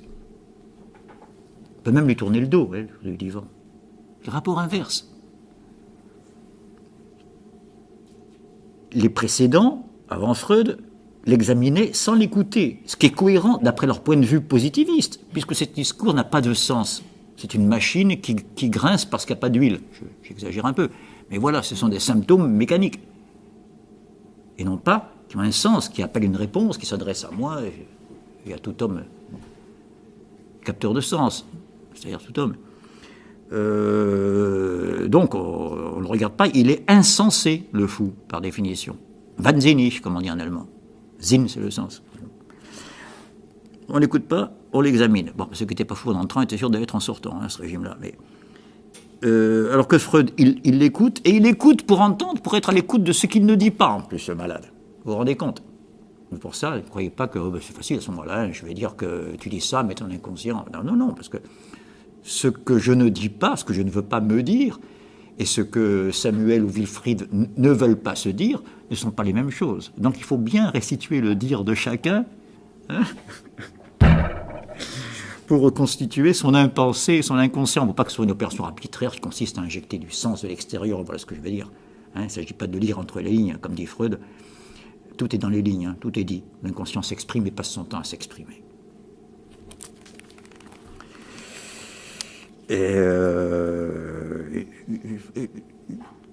Prends l'exemple de cette réunion d'hommes d'affaires qui disaient maintenant nous allons porter un toast à notre directeur. Porter un toast, c'est anstoßen en allemand. Auf. Non, c'est ça, anstoßen, excusez-moi. Et rôter se dit aufstoßen et non pas anstoßen. Et bien sûr, le gars fait le lapsus, le cadre. Et maintenant, nous allons rôter à la santé. Oh, pardon, Herr Director, pardon. Bon, visiblement, les relations n'étaient pas les meilleures. Oui. Ou comme ce prof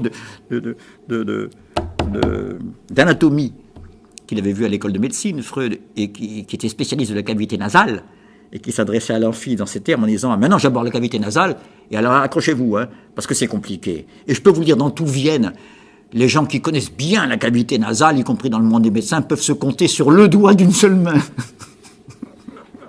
Pas sur les 5 doigts de la main, sur le doigt, visiblement, il y avait que lui dans Vienne qui connaissait bien la cavité nasale. Sur le doigt d'une seule main. Éclat de rire dans la salle. Bref, la vérité, quand on veut la cacher, on l'a dit. Goethe encore. La vérité, c'est lorsqu'on la repousse qu'on l'embrasse, a-t-il dit. Et dans l'Évangile, il est dit, la pierre qu'il voulait rejeter, elle est devenue la plus grosse de l'angle.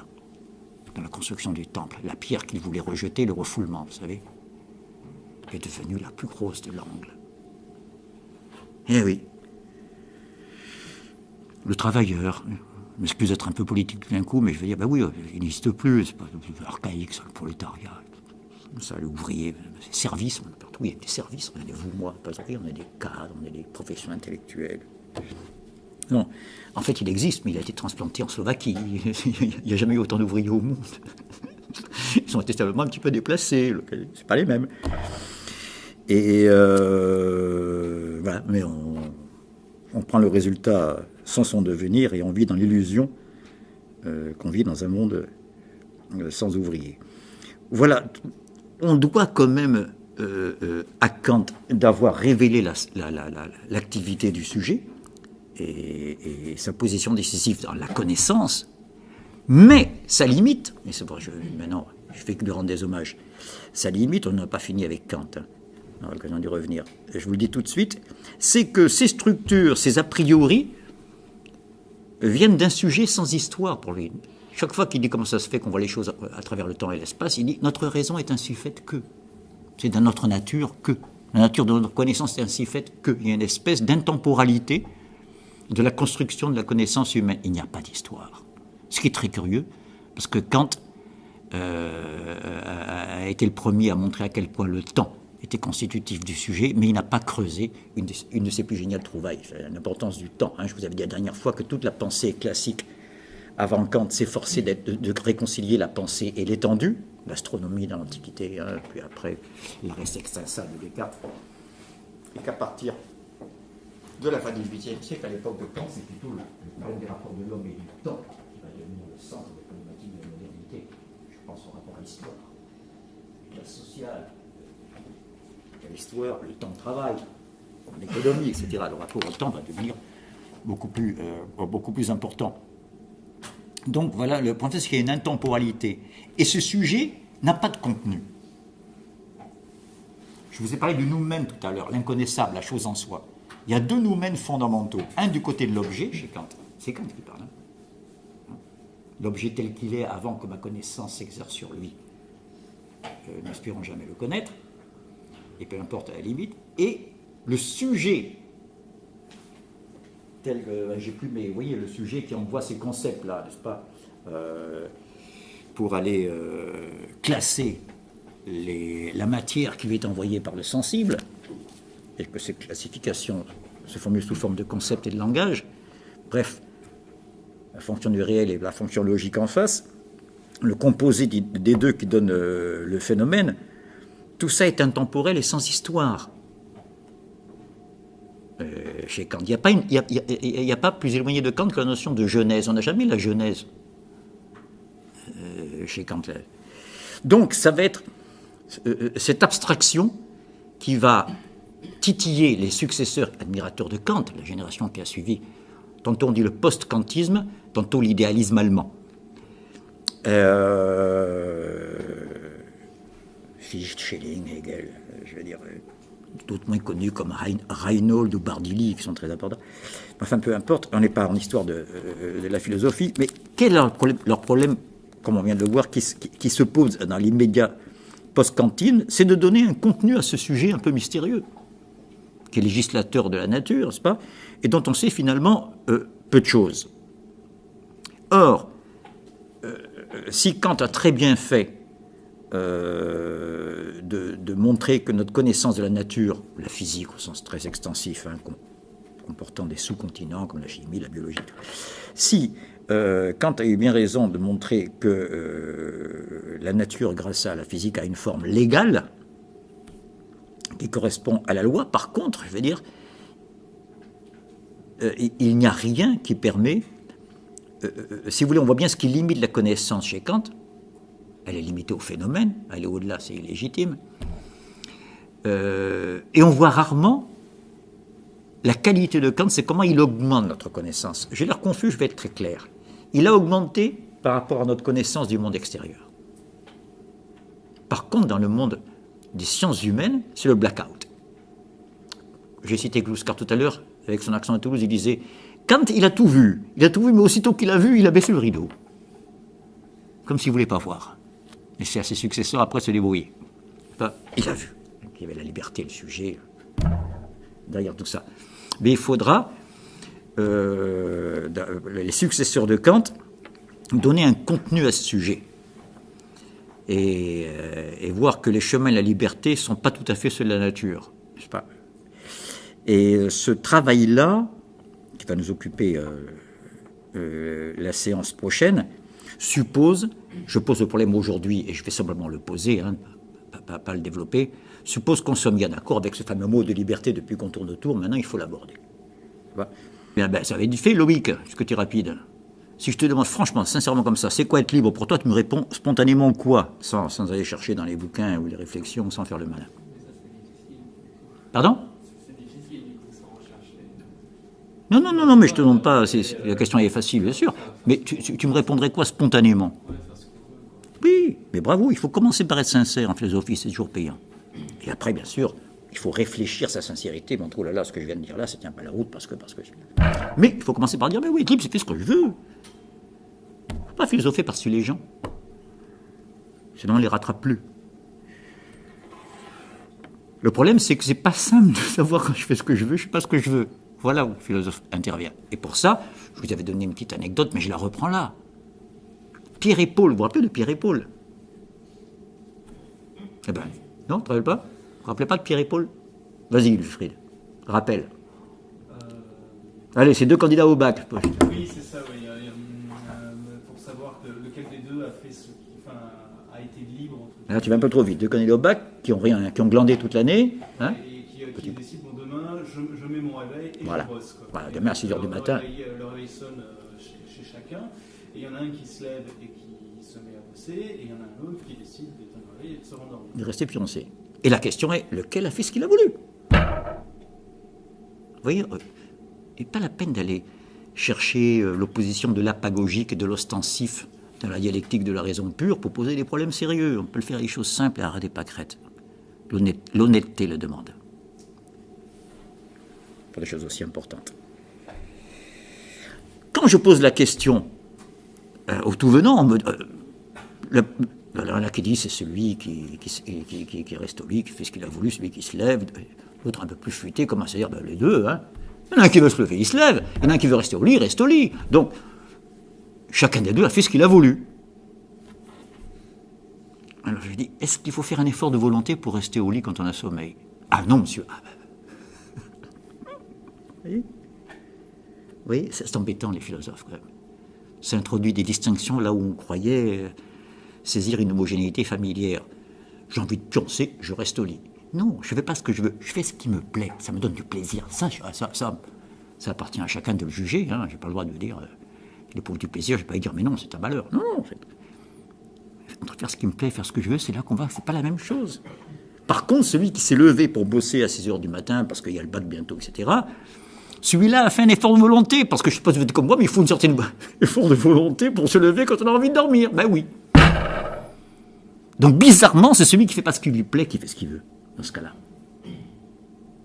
Et on a une disjonction de volonté et de plaisir ici, dans ce cas-là. Je ne suis pas un puritain, je ne suis pas en train de dire c'est seulement lorsque vous faites ce qui ne vous plaît pas que vous êtes libre. Je ne suis pas en train de dire ça. Hein? Mais on est obligé de poser le problème pour pas qu'il y ait de confusion, ce que Platon a très bien vu dès le Philèbe, quand il discute sur le bien. La liberté, c'est encore trop moderne, mais sur le bien qui est la plus haute valeur chez Platon. Et au moins, tu ne penses pas que le bien, c'est le plaisir. Socrate dit, arrête ce sacrilège. C'est là qu'on le voit, n'est-ce pas?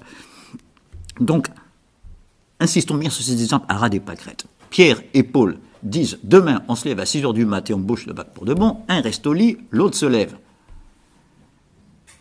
Ah ben, monsieur les deux ont fait ce qu'ils ont voulu. Non, la langue est riche. Il y en a un qui a fait ce qu'il a voulu, qui a pu affirmer sa volonté, même par rapport à la contrainte physique, et pas seulement physique. Et l'autre qui a fait ce qui lui plaît. Son droit, après tout. Hein. Voilà. Vous voyez? Donc, d'accord avec la définition, vous demandez à n'importe qui, qu'est-ce que c'est qu'être libre? C'est faire ce que je veux. Oui, voilà.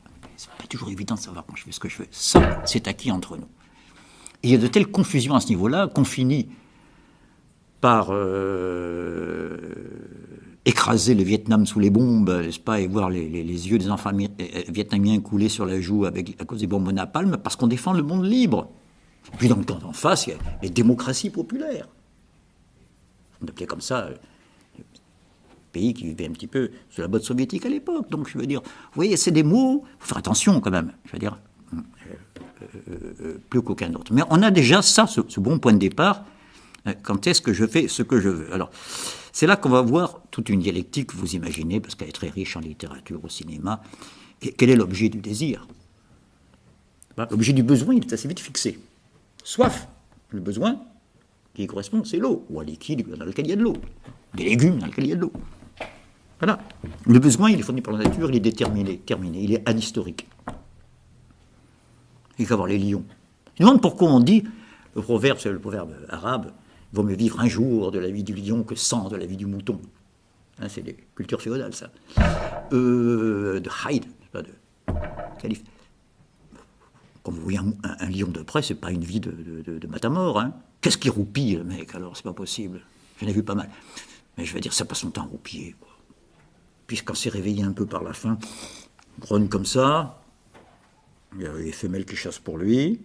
Et puis il y a un guépard qui en a enfin attrapé une, là. Ah ben tiens, paf, il le fauche au guépard, qui se garde bien de croiser le fer avec un lion.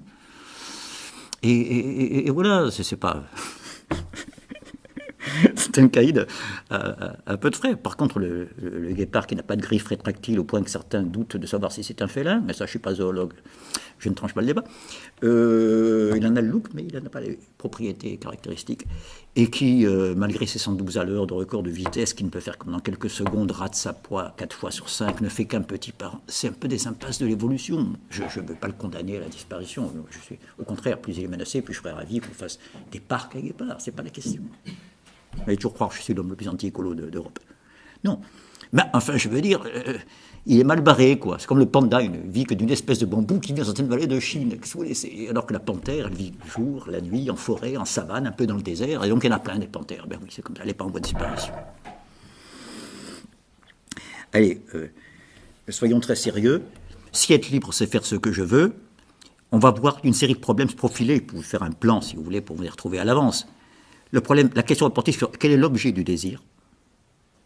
Et de l'objet du désir et de son insaisissabilité, nous allons être renvoyés au sujet du désir. Quoi est désiré et qui désire en moi? Et quoi désire en moi? On a pris l'exemple de l'inconscient tout à l'heure. On a bien vu quelquefois, et même souvent, on est doublé par soi-même. Les actes manqués sont souvent de grandes réussites. Il faut cet individu qui voulait absolument pas partir dans une soirée où l'emmenait sa femme, etc., qui trouvait insupportable, pas sa femme, mais la soirée, et qui ne trouve pas les clés au moment de partir. Rien à faire. On devient fou quand on ne trouve pas les clés, mais c'était là il y a 5 minutes, etc. Et bien sûr, ils n'y vont pas, quoi. Ils vont prendre un pot chez un autre ami, et puis quand il revient, il va droit sur ses clés. Maintenant que le problème ne se posait plus. Et oui, c'est comme vous, comme moi. Je cherche mes clés, mais je ne peux pas les trouver parce qu'elles sont sur ma facture d'EDF. Pourquoi voulez-vous que je gâche le plaisir que je suis en train de vivre? Je suis avec vous, là, on prend un pot, on discute philo, qu'est-ce que je vais penser? Mes factures EDF, ça me ruine le moral. Je n'ai pas de... C'est un jeu impersonnel. Et donc, c'est pas le moment d'y penser. Donc, en fait, je les vois sur la facture, mais c'est pour ça que je les vois pas. Parce qu'elles sont là où il faut pas. C'est pas la faute des clés, c'est la faute de la facture. Alors on fait comme ça, peut-être des actes manqués réussis. Si vous voulez vous régaler dans ce domaine, lisez un ouvrage de Freud que je vous recommande. Je ne suis ni freudien ni kantien, mais on fait des choses admirables chez Freud.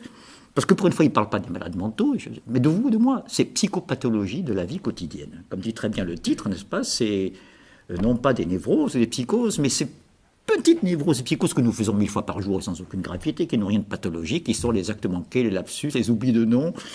Ou bien dis-moi un chiffre au hasard, et le gars complètement au hasard sort l'année de sa naissance ou celle de sa femme, etc. Enfin, vous allez vous régaler. J'en prends quand même une pour vous montrer qu'on n'est pas dans n'importe quoi. Je vous avais dit une fois par boutade que la seule différence entre la mathématique et la poésie, c'est que la poésie est une science exacte. Et ce n'était pas une insulte à la mathématique, loin de là, mais c'était pour faire ressentir aussi la rigueur de l'écriture poétique. Et bien là, je voudrais faire un petit peu pareil avec l'analyse. Freud discute avec un ami, c'est pas un patient, c'est un ami qui est étudiant en médecine comme lui, à l'époque où ils sont dans leur dernière année, juif comme lui, vous allez voir, c'est important pour comprendre la suite, dans les années 30, ça sent le roussi pour les juifs en Autriche. Et l'ami, il dit, je crois que je vais m'expatrier, je ne sais pas où je vais aller, peut-être en Hollande, aux États-Unis, je sais pas. En tout cas, il a une citation en latin, à l'époque, ils étaient tous du latin dans leurs études, donc ça sort comme ça facilement.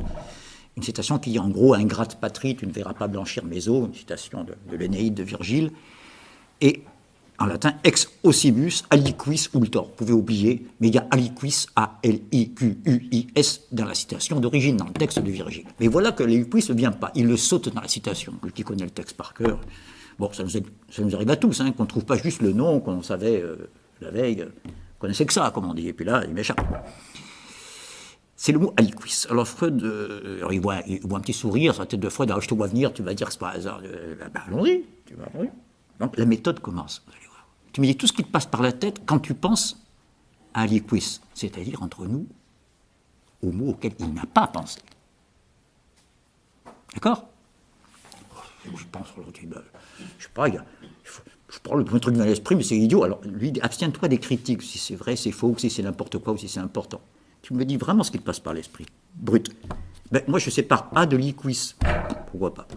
Ben, continue. Ben, après, liquis fait penser à liquide, bien sûr, il ne faut pas être sorcier. Liquide fait penser à relique. Relique fait penser à des saints. Alors, du coup, je pense à Saint-Augustin. Puis je pense à mes vacances à Naples, avec ma femme. Et puis je pense à autre chose, mais je n'ai pas envie de te parler parce que c'est quelque chose de personnel et assez confidentiel. Et Freud lui dit que ta maîtresse attend un enfant. Comment t'as deviné? Ben, tu m'as tout dit. Même le calendrier des règles, tout est là. C'est incroyable comme c'est précis. J'ai oublié quoi? A et liquis. Liquide, déjà. Ah oui, vous ne connaissez pas, excusez-moi, le miracle de Saint-Janvier. Nous sommes allés à Naples, j'ai passé les vacances, et à Naples, tout le monde va visiter la cathédrale Saint-Janvier, qui est le patron de Naples. Ça, c'est dans la réalité, c'est pas dans l'imaginaire. C'était à Naples, je vous la recommande, c'est une église admirable. Oui, je vous dire, 50 000 églises après, c'est superbe. Or, dans l'église, il y a des reliques, vous voyez, comme tout se tient. lapsus du gars. Les reliques, on tient là les reliques de Saint Janvier, patron de Naples, et on tient son sang dans une petite fiole. Peu importe qu'on remette un peu de sang chaque année. Les fidèles viennent pour ça, les symboles, c'est important. Chaque année, à la Saint-Janvier, on regarde si le miracle de Saint-Janvier se produit. C'est est-ce que le sang se liquéfie? Parce qu'elle entend qu'il est un petit peu minéralisé, depuis le temps des martyrs. Il est minéralisé. Donc, s'il se liquéfie, c'est bonne nouvelle. Tu peux investir à Gênes, conquérir la Corse. Tu peux entamer une guerre ou te marier avec Fiorentina. Mais s'il ne se liquéfie pas, c'est mauvais présage. Voilà, ça c'est la donnée objective. Il faut dire, mais tu m'as tout dit. Si le sang coule, bonne nouvelle, c'est que la copine n'est pas enceinte. Et en plus, tu me donnes un calendrier, Saint-Augustin. C'est août, à Auguste en allemand. À Auguste, janvier. Alors, c'est vrai. Bref, il voulait tout cacher, même à son copain Freud, et il lui dit tout par symbole. J'en reste là pour l'instant. Voilà, pour vous montrer que l'inconscient, ça peut être très précis. Et à la prochaine fois, toujours sur la liberté.